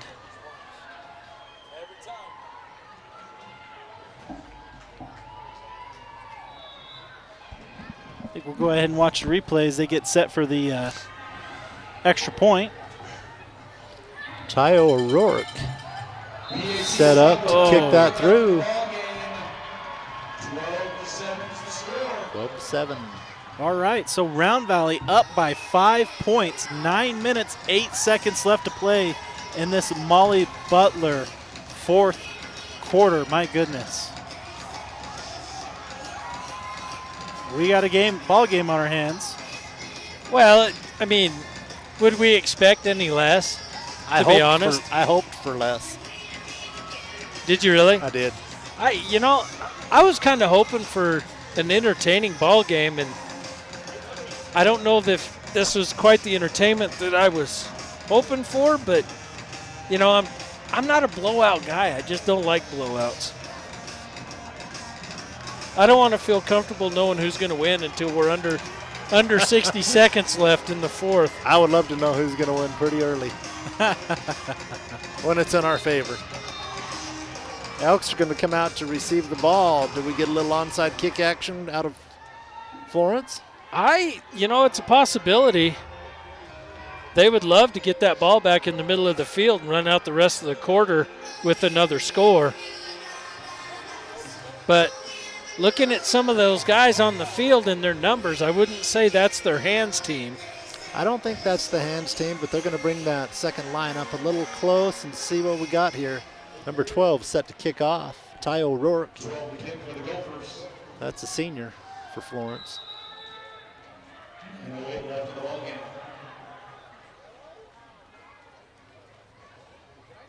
He's going to send it deep. That's going to Let it go out of bounds. Yep, there you go.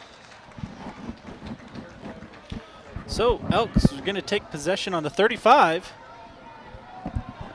Excellent field position to start this drive to hopefully put a little more distance between themselves and the Gophers. We need to hold on to the ball on this drive. I mean, That should go without saying. I would welcome a field goal at this point because that would at least make it an 8-point game.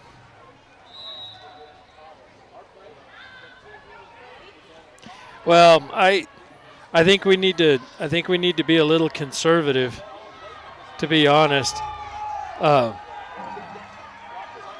Just run, good solid football. Try to eat some time off of that clock.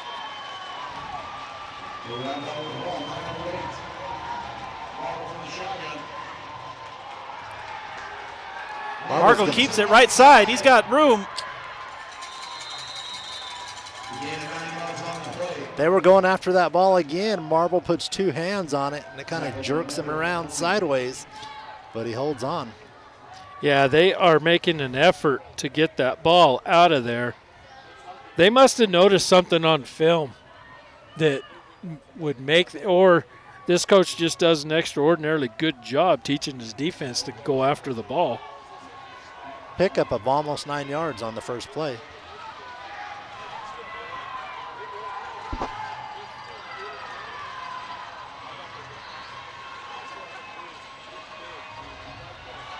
Gage is going to keep it up the right side. He's got a hole.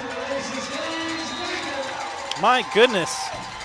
What is that, a 10, 11? 13 yards, I believe. Yeah. Number 3, Adami Barnett, a senior, coming over to make the tackle. Gage got through there, and he was a little bit surprised, looking for the defender to come hit him. I know. And he hit him from the backside. So I just noticed that Florence in that last play was running kind of a what Dallas used to call the 4 slant. When you look, one of the tackles will turn and cross the face of the center. They're not doing it now, but they did it on that last play. Oh, Clark with a nasty cut inside. Huge hole. Oh, my goodness. Down to about the 22-yard line.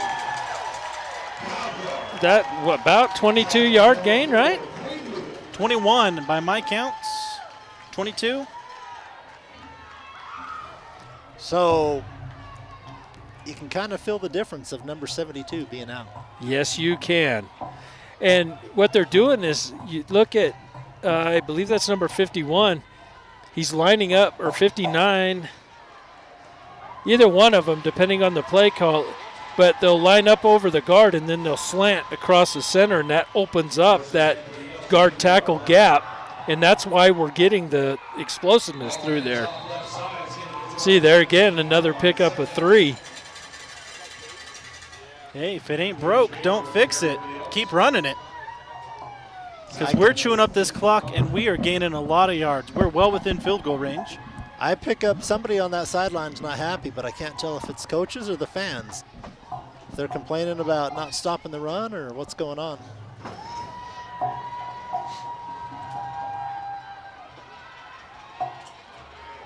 See the slant in 59? Yep. Now watch, he's going to go right towards the center. No, of course he doesn't do it. Broadcaster's curse.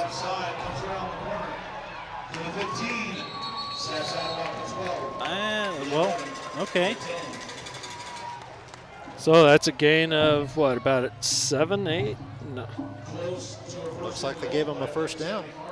So 11-yard gain. Right outside the 10-yard line.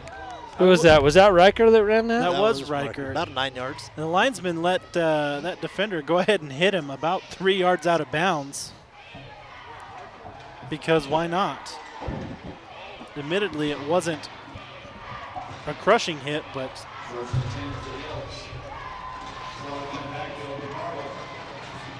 they're going to hand it off to Clark. He's going to get to the outside, down to the 5, drags him, gets down to about the 2-yard line, and number 4 comes off of there. Quade Lewis looks like he put the shoulder to him and ended that run, but he gets down to about the 3-yard line. So that's a 6-yard run for Clark. yes, sir. Closer to 8, wouldn't you say? With the way they spotted it. Ball was on the 10. Yeah, well, it's second down now, so he got all that last play. That's 8 yards there, Mr. Muth. Yeah. I fixed it. And off to Baker. Gage up the up right middle, side. and it I looks think like he's in. Yeah, he made it. There's the nod from the umpire. He made it. My goodness, I'm not going to lie. That was a statement from this Round Valley team. We're going to run it up the middle all the way down the field, and we're going to score. Well, and that's what we've been hoping for, was that adjustment. You know, that first series coming out of the half, we kind of sputtered, but that was the series that we've been waiting for. I mean, I guess we're just waiting for that fourth quarter for them big boys to be tired, and we just went after them. Well, I hate. PAT's good. It's going to be 19-7 in favor of your Round Valley Elks. Scott, I know what you were going to say. And yes, number 72 is the difference in the defense. I feel bad for that young man. Wrangler Gilliams, the senior for the Gophers, was just stout on the offense and defensive line for the Gophers tonight. Not sure what the hiccup was. He was hurting getting off the field, but we could definitely see the difference in that line with him out. We were able to run the ball, gash for some good yards, push it down for a touchdown. Our thoughts go out to that young man because I see a rather large bag of ice on his, is that right or left knee? I'm not good with directions when they're backwards and 70 yards away from me. So I think that's the right knee. I think it's his right knee, yeah. So I hope it's nothing serious. He's down there with dad or grandpa, somebody. Someone's got a cowboy hat our thoughts go on out to and them. an arm around his shoulder and just letting him know, hey, you did your best. Elks are set to kick off. Yeah, we are set quick. Flores is back. Got the call. He's going to boot this one and kind of low line it again down to about the 7. It's up inside the 10-yard line. 22 ribbon. He's going to get stopped about the Stacked up about the 27-yard line, number 22, Darren Swain, sophomore, returning that ball for the Gophers. About 5 Elks in on that. Again, number 7. Is that number 80, Ryan Pena? I saw a 50. Was there an 80 down there as well? It might have been. I Was think Ryan so. down there? I think Ryan was in on that tackle. Him and Garcia.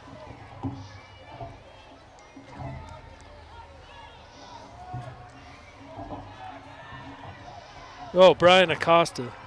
Oh, there you go. Gopher, quarterback under center, is going to hand off to the second man through. Ooh, And Gage Gage Baker hits shot him the gap hard in the again backfield. and reads that. That's a loss of 1 for the Gophers. Yeah, see, when he delays just a second to see where that hole develops, and then you attack, you can meet the running back, and there's nobody there. It's just you and him. All right, Gophers getting set. Can't show you the replay. We got one running back, quarterback shotgun formation. They're going to bring pressure right up the middle. He's going to slip it. He's going to get out, run out here to the sideline and down the sideline, and he's going to be gone for a touchdown. Brett Jordan puts the chase on him, but he is into the end zone. That's going to bring a 13-19 ball game. 4:44 left to go.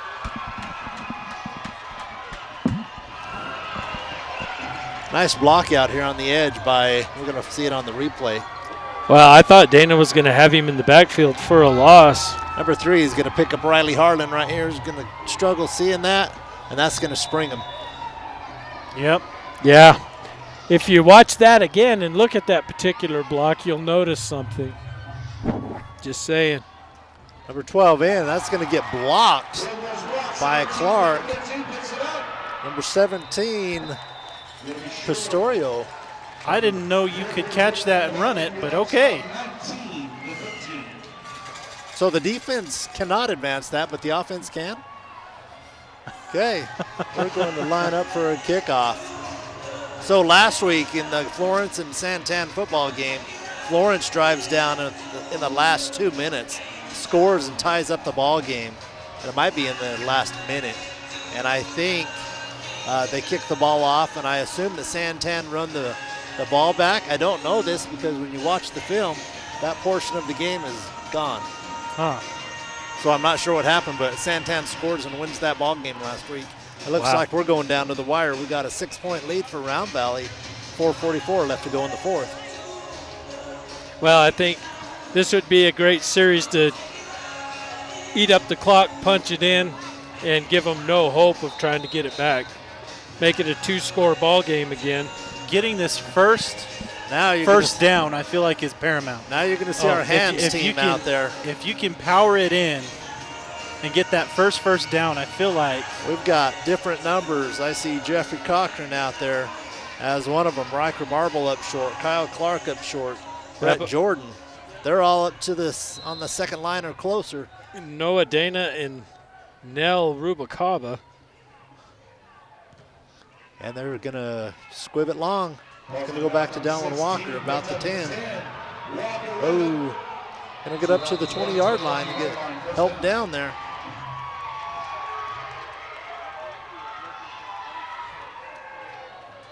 Number 26, Barry Henson. So that was Dallin Walker. Dallin Walker on the return of about 10 yards.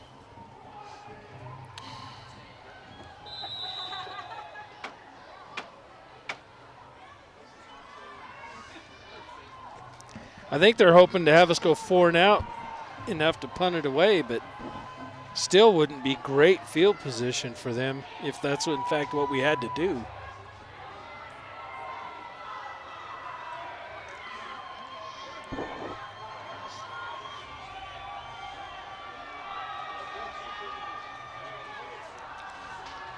Elks going to hand the ball right up the middle and not get. They're trying to run to that right side. Kyle hits kind of the block, bounces back, doesn't really get anything on the play. I think they're going to give him maybe half a yard. Looks like they're going to wiggle the stick forward a little. Clock running. We're going to get down to 4 minutes left to play before they get the ball off. Here in the fourth quarter, Elks up 6.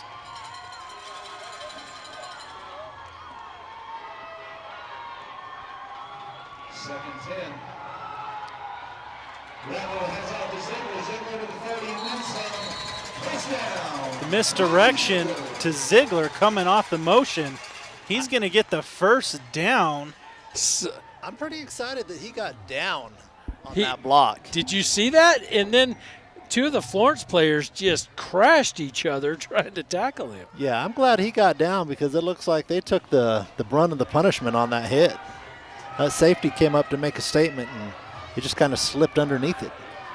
So Round Valley with a huge first down. First and 10 for the Elks, 33-yard line. Right up the middle, Gage Baker. Hold on to the ball, young man. There he does. Great pickup. Ball was on the 33-yard line. Going to get down to about 22 the 49. yards, I believe. Yep. Trying to help you out. I don't know if I'm being helpful. You are, thank you. They picked up the sticks before I could check where the marker was. And I was trying to catch where the stick was, so between the two of us, I think we got her. All right, 3 minutes left in the fourth quarter. Round Valley up 6, first and 10. And Riker's watching the clock. They're going to run this down until the back line judge or whatever his name is called starts swinging or counting, and there it goes. Back judge. Back judge. They're going to hand to Baker again. Oh. That's going to be good for 7. 7 or 8. Yeah, 7. And a timeout called by Florence. Gophers not happy with the way this is going.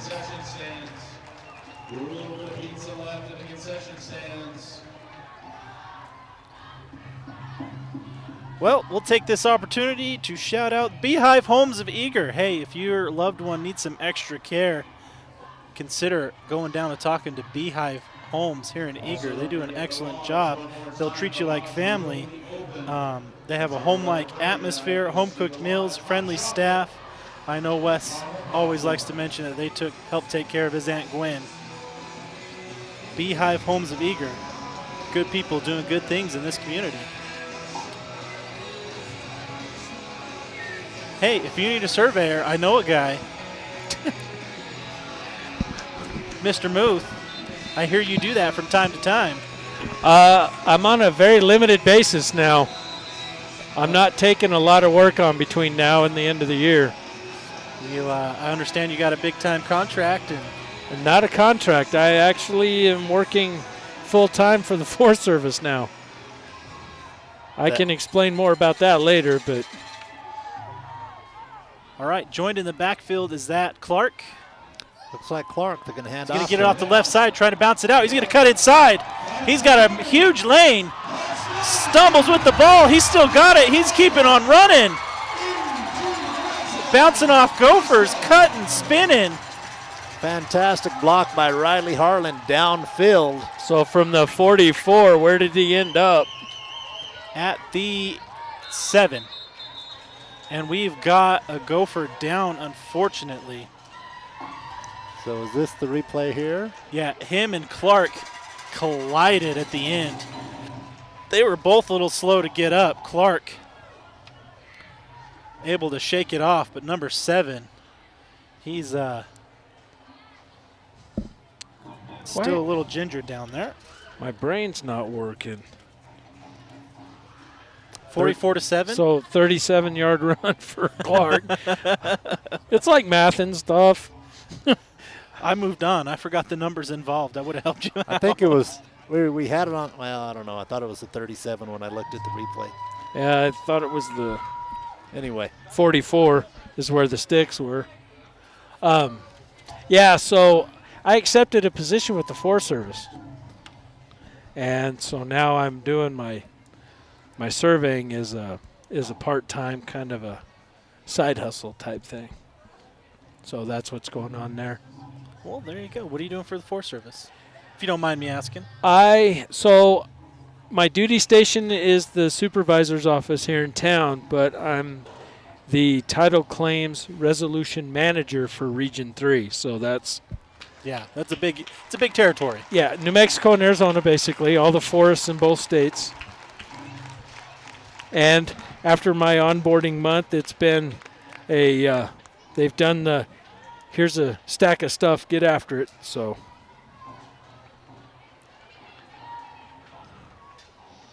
well, no rest for the wicked, and from what I've heard, the righteous don't need it. So yeah. But with everything else I have going on, it's just, one more thing. Self-imposed though, I can't complain. Elks are going to have the ball at 7-yard line, 2:28. Clock is rolling here in the fourth quarter. Baker in the backfield with Marble.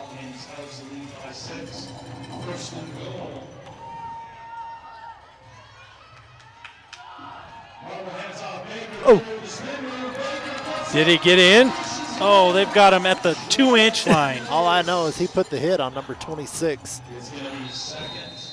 Barry Henson, a junior from Florence, came up to make the tackle, and Are they going to spot it at the 1? I mean, literally the 2-inch line. The nose looks like it's in the end zone from here. Oh, man. And that's going to be a timeout. Gophers. So the ball's on the 7, a 7-yard gain, but no touchdown. Yeah, pretty much. I mean, if the center sneezes, it's going to be a touchdown. Huh? This would be a good time to run the fumble rooski. Hey, I mean, can the center just pick it up and advance it? Hey, they're trying to get guys' attention down there, and I'm yelling into the microphone. 5 what? Add 5? Add 5. No, they wanted it to run down 5.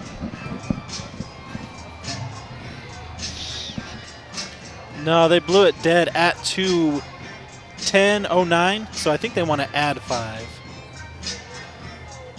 No, They look happy. Well, they let 4 seconds come off of it before he called timeout. So, well, there you go. on a running play, the clock doesn't stop. The 40-second clock starts as soon as the ball's blown dead. So you got 40 seconds to get the play off. They start counting when you get to 10.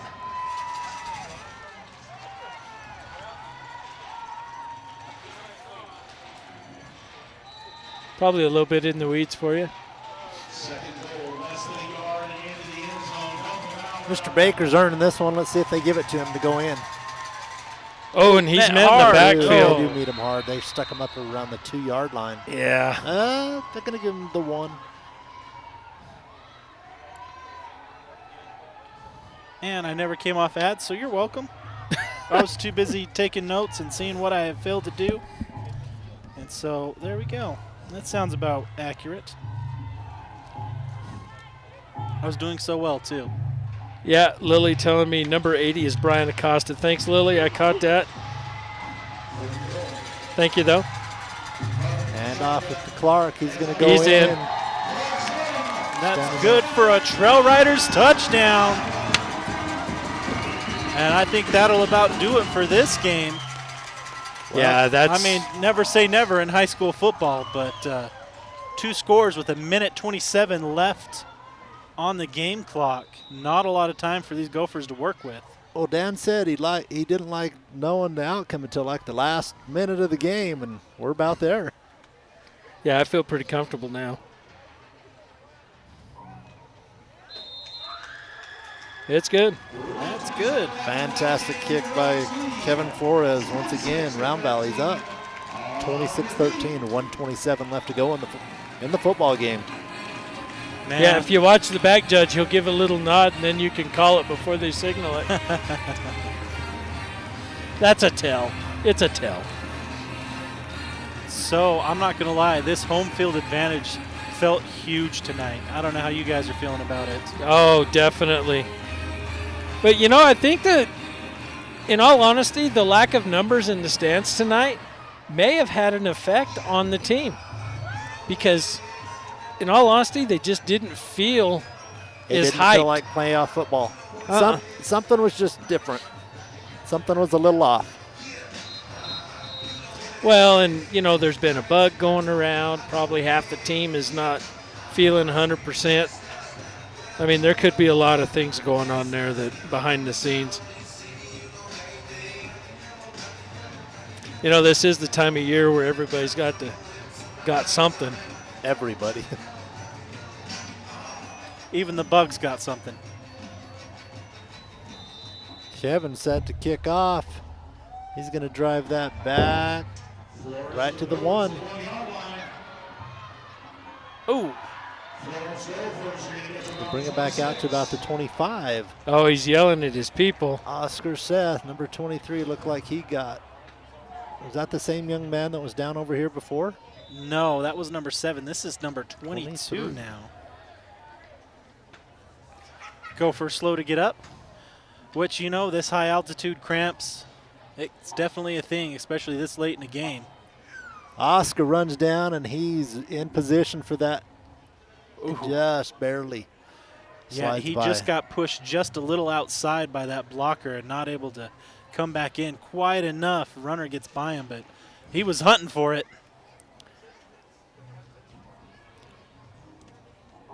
Mr. Seth, we appreciate the opportunity to show you some American football this season.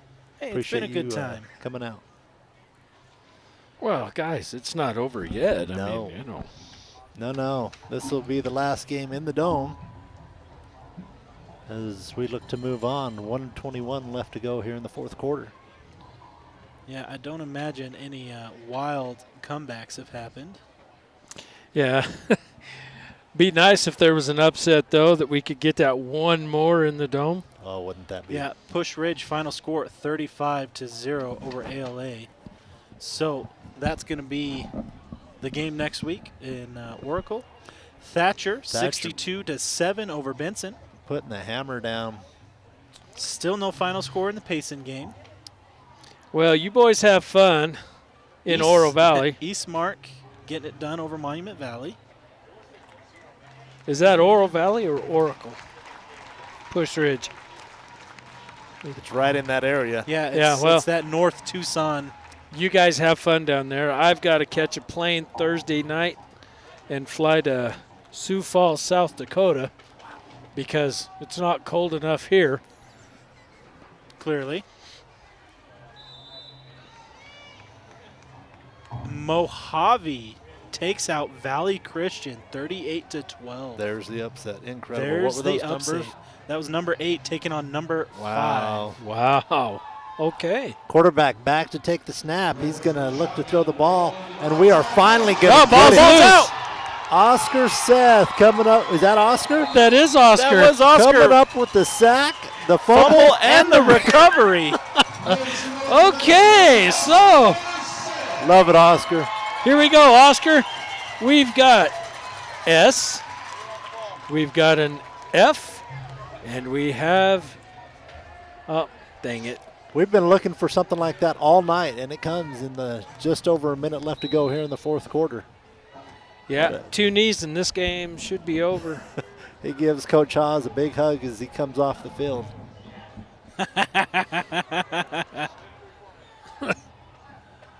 Coach Ager hoisting him up in the air there. Bach is pretty excited. Fantastic. That's great to see. There's a knee. So, adjustment of the game, I feel like, is coming out in that fourth quarter and just running the ball and just feeding it to him, play after play, getting that traction. That's what we needed to do. That's what we did. Well done, Elks. Great plays from Mr. Baker on defense, on offense. If I had to pick a player of the game, I think it might be I'd say it's between Gage Baker or Brody Ziegler. How do you feel about that? I think Gage played extremely well tonight. He performed some of those blitzes that Dan has been talking about, and the timing of that, once he figured it out, it was disruptive in the backfield. Well, defensively, we've got Trayson Merrill and Kyle Clark just having a huge night. And then offensively, looking at the unofficial stats, we've got Riker Marble with 52 total yards, Kyle Clark with 131 yards. Outstanding. Gage Baker, 63 yards, and all of it basically in the second half, mind you. Brody Ziegler, 14. So offensively, I think Kyle Clark gets the nod because offensively, 131 yards on the night. Defensively, 8 tackles. Let's see, he had 7 tackles and 4 assists. Fantastic performance by the sophomore, Kyle Clark, coming in this evening helping the Elks to wrap up the first game. We had some things roll our way this evening, including some injuries, some miscues there on Florence's side. They gave us a ball game. I was not expecting this kind of score coming in this evening. They did. But, again, 60 yards and penalties to Florence's 20. We tightened it up, cut it in half, but we need to cut it in half again going into next week.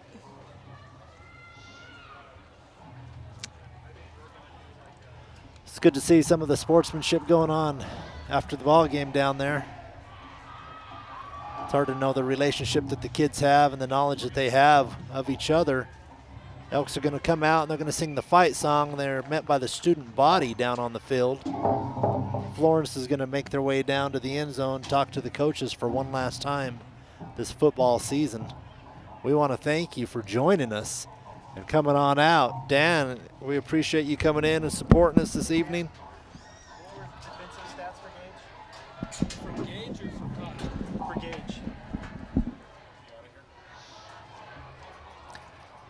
Dan's going to be flying to South Dakota next week, so we wish him well on that and that he may be warm in his endeavors. We're going to pick up the fight song as Rustin's down there right there with the camera listening to the Elks. The Elks going to come off the field, make a few visits. Nice victory for Round Valley this evening.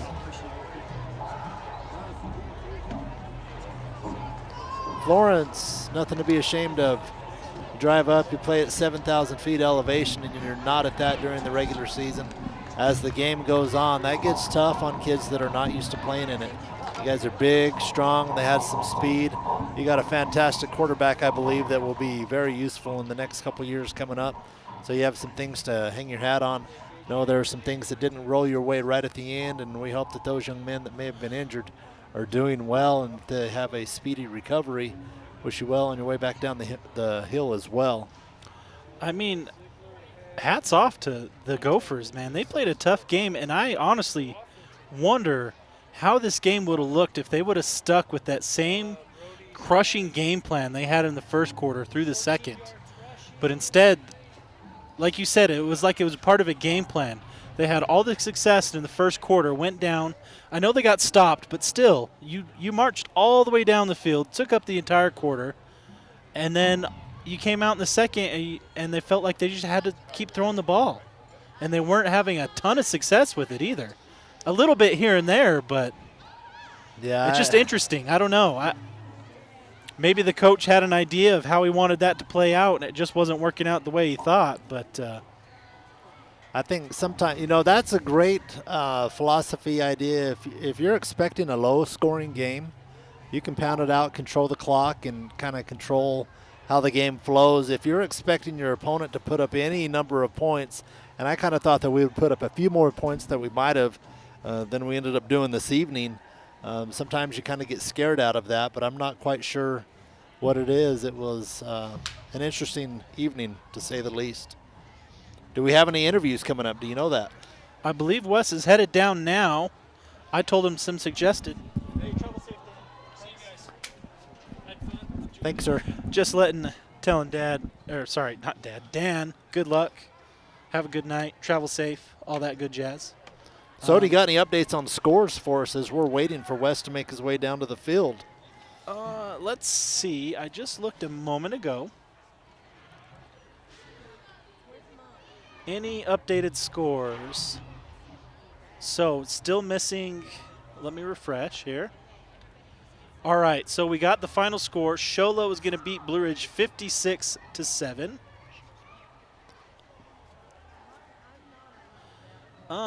Payson, still no score in the Payson game. Still no score, Santan Foothills Sabino. Thatcher wins big. Push Ridge wins big. Eastmark wins big. But Valley Christian, the surprise number 5, falling to number 8 Mojave.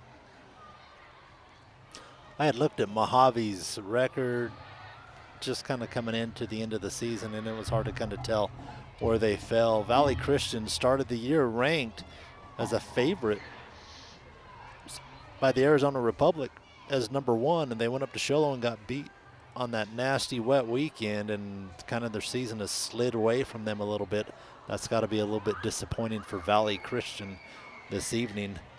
Eastmark is an interesting team to me. Eastmark reminds me a lot of the ALA North Gilbert team that we faced. So several years ago, and I'm going to say 3 years ago, they came up as a sophomore group.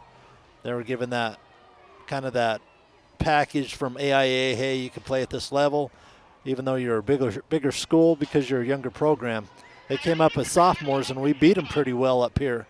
We went down there the following year and played at ALA, and I think the only way that we won that ball game was at the end. Jovan Ortiz ran off a kickoff and returned that, however long that was, 90, 95 yards, and helped the Elks in a victory. And then we ended up facing them the year after, and that's when we faced Coach Reisdorf's son that actually got hurt and left that ball game. And the current quarterback that they have right now came in and kind of shut the door on the Elks season that year. That's kind of what Eastmark reminds me of. They're a newer school. They're a bigger school by numbers-wise. They're way bigger than us. They got a big line. They got a quarterback that throws, and they got a wide receiver that's pretty prolific. So Eastmark is an interesting team. They lost to Thatcher early. They came out, scored like 28 points on Thatcher in the first quarter, or the first quarter and a half, and then Thatcher kind of went to work, wore him down, ended up kicking a field goal. As time expired, the field goal was no good, but there was a flag on the play. Oh, my goodness. Thatcher got another shot, kicked it, scored, won the game like 33-31 or 33-32. It was a really close game that they just lost right at the end. But that team is interesting.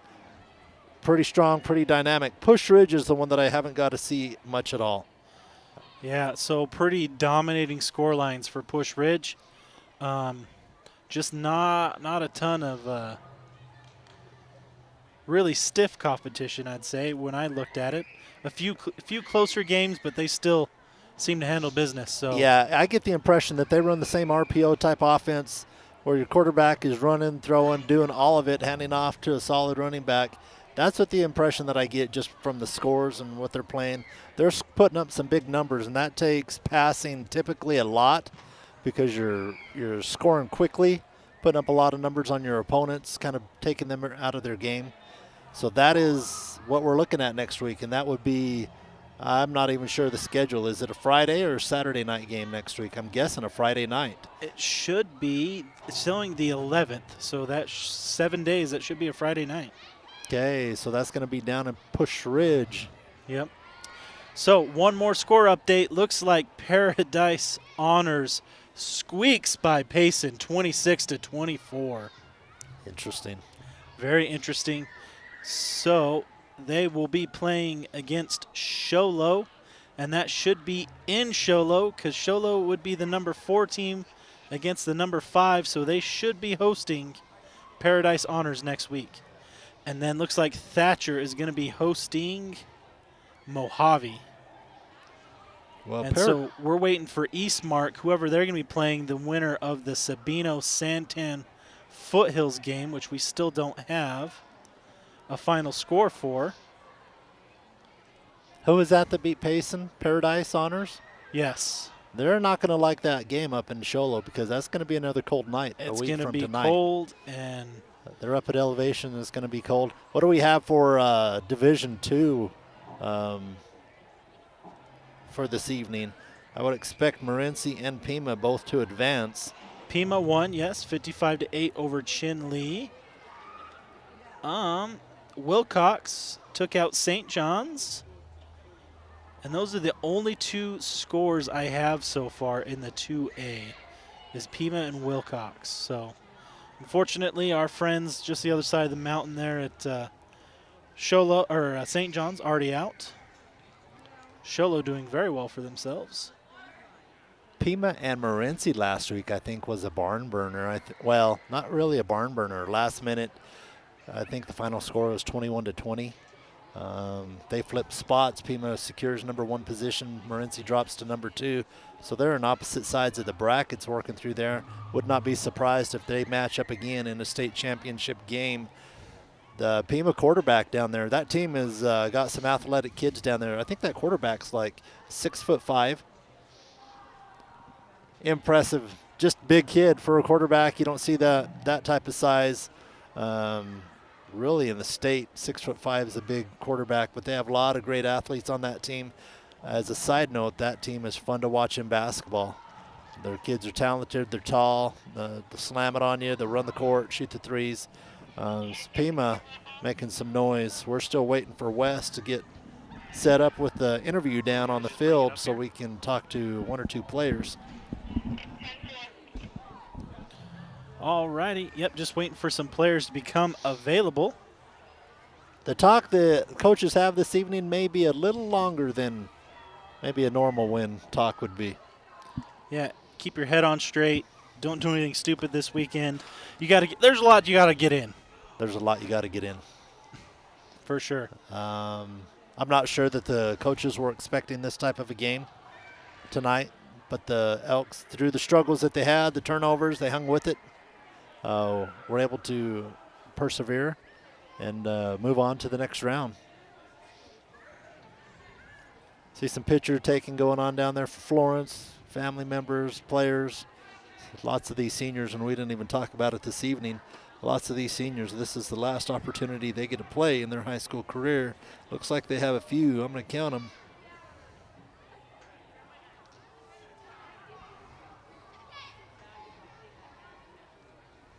About 16 seniors I count on that roster for Florence with their last opportunity to play in high school.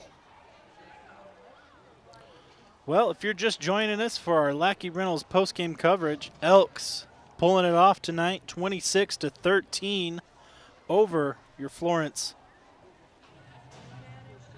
Gophers.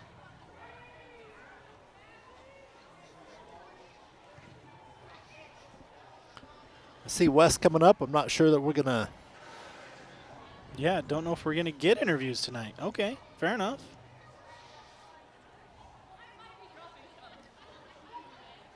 Well, it won't hurt my feelings to turn in a little early. I still got to go to work tomorrow. Yes, you do. You're on that 6-day schedule. I know your boss. He's a come in, get it done work type of driver, so you do have to get up and go. And you get up early when it's nice and cold. Yes. I don't know who you're talking about because I set my own hours. So. I understand. I guess I am quite the hard driving boss, unfortunately. Happens when you work for yourself. Well, I am proud of the Elks for the struggle, and honestly, they really did clean up a lot of the penalties. The only penalties we saw that were big were some false starts and some encroachment. Someone's taking down a microphone that I still had a little audio in. That'll happen from time to time. So yeah, some of the Elk players coming out, talking to family, friends after the football game. Spend a little bit of time in the locker room with the coaches, getting them straight, ready for the weekend, and they got a hard week of work coming up next week. We're going to get Wes right back up here and get him on the microphone for a few minutes before we close this out.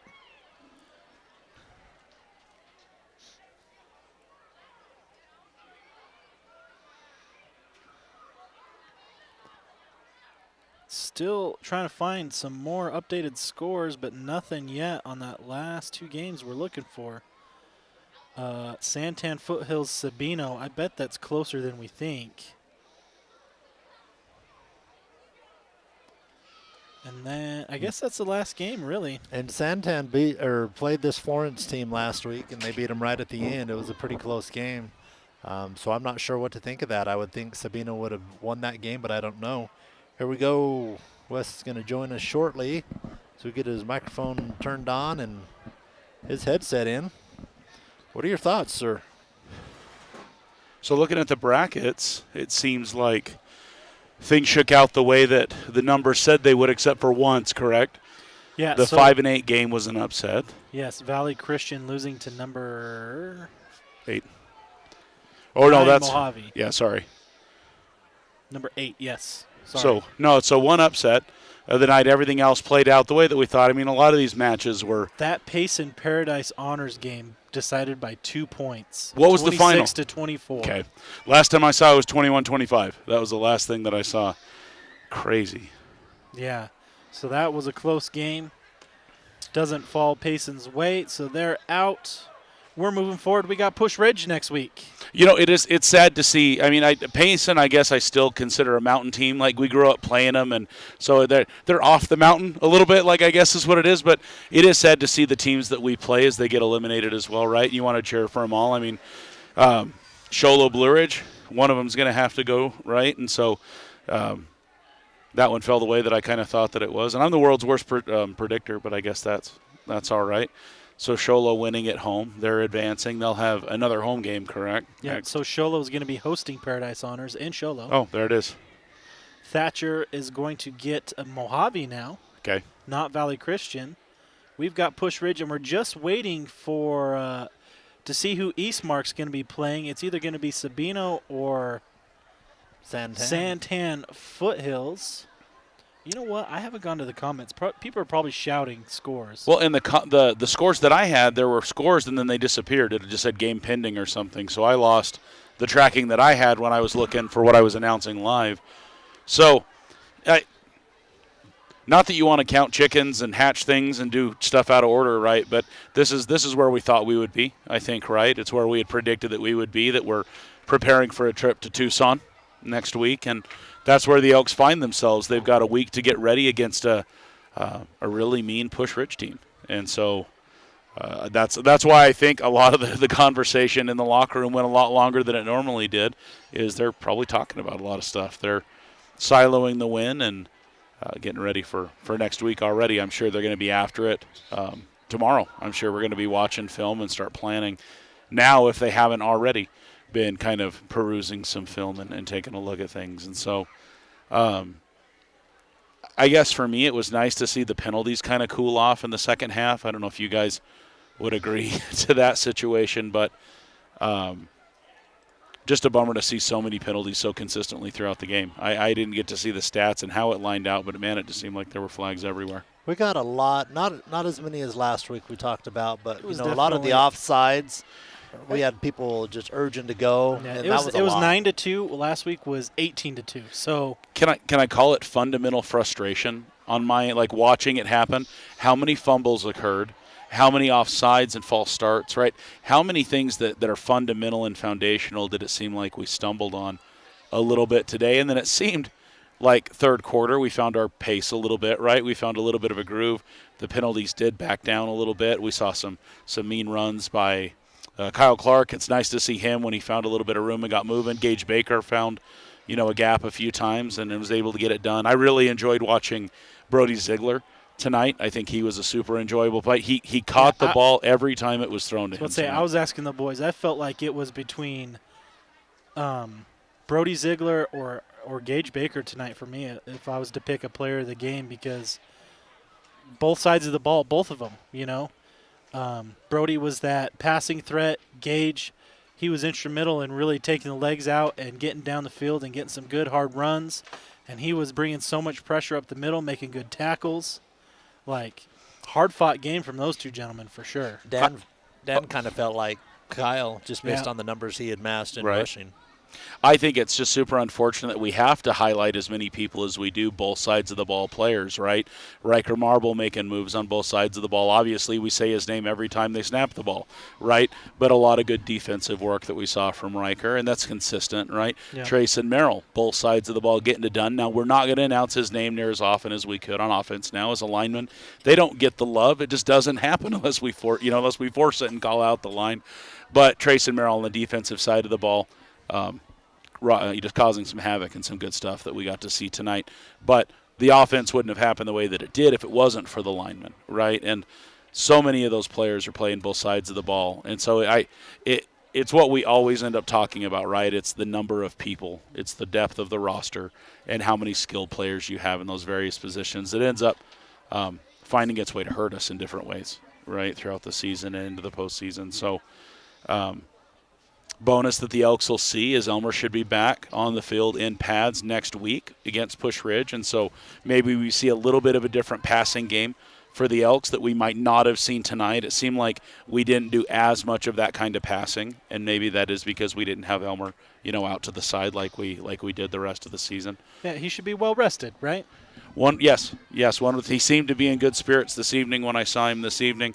He talked to me down on the field before the game started, so But again, you just see a number of kids that were helping Kevin warm up. If you watched him kicking field goals before, how many kids did we have just in a shirt with a sling on or something else? Shagging balls, because that's all they were going to be able to do tonight. And it's just a bummer that that's where we find ourselves when we play some of the teams that we play and when we play both sides of the ball. I mean, I feel like, knock on wood, that we are actually going into this playoffs healthier than we've been in the last few years. Last year was horrible. Last year was really bad by this point, we had. and it got worse by the second round. So. It got worse pre-game of Yuma Catholic when Seth got hurt warming up, right? I mean, and that's how do you plan or predict that? You can't. You just have to play it. And so I think I would agree. I think a less number of injuries that have stuck. It was nice to see Riker on the field playing. Talking on the field before the game, I heard he was sore. He was working through some stuff earlier in the week, but seemed to be okay. I don't know. I don't think that we would have risked it offensively if he wasn't close to 100%, right? I think Brett Jordan could have stepped into that position and done a pretty good job if they were worried. Or you start Brett Jordan, and if things do take a turn, then maybe you do pivot back to Marble if we felt we needed to. But Marble did a good job tonight. He was able to help the Elks with the victory there tonight.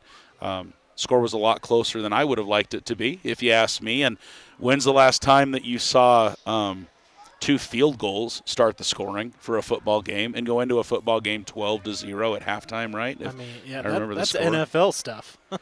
And points are hard to come by, you know. Well, and on that opening drive, or the first time that after we stopped giving each other the ball, right, for a minute there, that they kicked a field goal and missed, and then we went down and kicked a field goal too. And I'm like, is that what this game is going to be? Are we going to be 3-pointing each other all night to death? And it was for a while there. It really was. Got to shout out Kevin Flores' consistency tonight, right? He was able to put the ones through that he was asked, and so every one, if I'm not mistaken, right, when he was asked to kick, did they go through the uprights? I believe so. Yep. Because the one we had, there was a penalty. We stepped it back 5 yards. He went again, and it went through 5 or 10 yards. I can't remember there. No, we opted not to kick at that point. Yeah, I think we we went faked for it. it and went. That's right. But every time you put a boot on it, it went through the uprights, as far as I can remember. Correct me if I'm wrong in comments, because I'm wrong often. Just ask my wife. But how did things look tonight? Again, I didn't get to watch any of the video, unfortunately. I try to have it up on a laptop so I can instant replay some of the stuff that I might have missed. But was there things that I didn't see that you were able to see, Ethan, with your 2 or 3 camera views tonight? From what I saw, it was nice to have that extra camera. I got a few glimpses of the Elks sideline, which I normally never get to see because they're underneath us, essentially. Fair. Yep. And, it was just good to see some of the interactions between the coaches, the players, some frustrations, and then picking each other back up. I noticed, after one thing I really wanted to highlight was after that second fumble that Riker lost down around the 40, he was getting up, and you could tell he was hard on himself. And there were 2 Elks that ran over, picked him up, patted him on the back, and just said, hey, man, we got you. Don't worry about it. Mm-hmm. We're going to get that back. I don't think that we ever said the word chippy, which is often how we describe how things can get right. Did you ever feel like the contest got that way between the 2 teams? No, I think there were 2 plays where people were going hard, and it went a little bit after the whistle, but there was nothing past that. As soon as the refs got in, I mean, they were done. They were respectful, so I didn't feel like we weren't ever crossing into that, 15-yarder territory. And maybe we were able to silo those things, right? Those emotions were able to subside. Nothing got out of hand, and it went. So I did see a lot of emotion from the Gophers on the field as I was down there, and obviously so, right? Especially if you're a senior, this is the last time you might put on the pads, and that's a hard thought to have. That's a hard conversation to have. I stopped one of the Elks' parents. I won't name who, because she was. I asked her, I'm like, hey, can we talk to you? Let's interview some parents tonight, right, and get some of that side of the story. And obviously super emotional. We won the game, and they're still just super emotional, right? And I can't imagine, because I haven't had a senior yet, and I can't imagine it getting any easier. After the first one goes, the second one's there, the third one's there. And so emotions all around.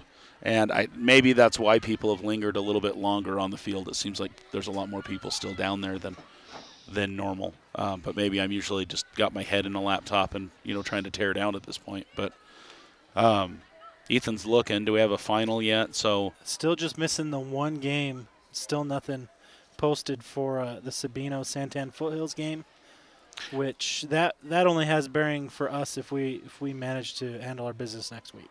So with that in mind, guys, Let's Go Elks is going to submit a media rights agreement tomorrow morning, maybe tonight, depending on how much the caffeine hasn't worn off by the time I get home.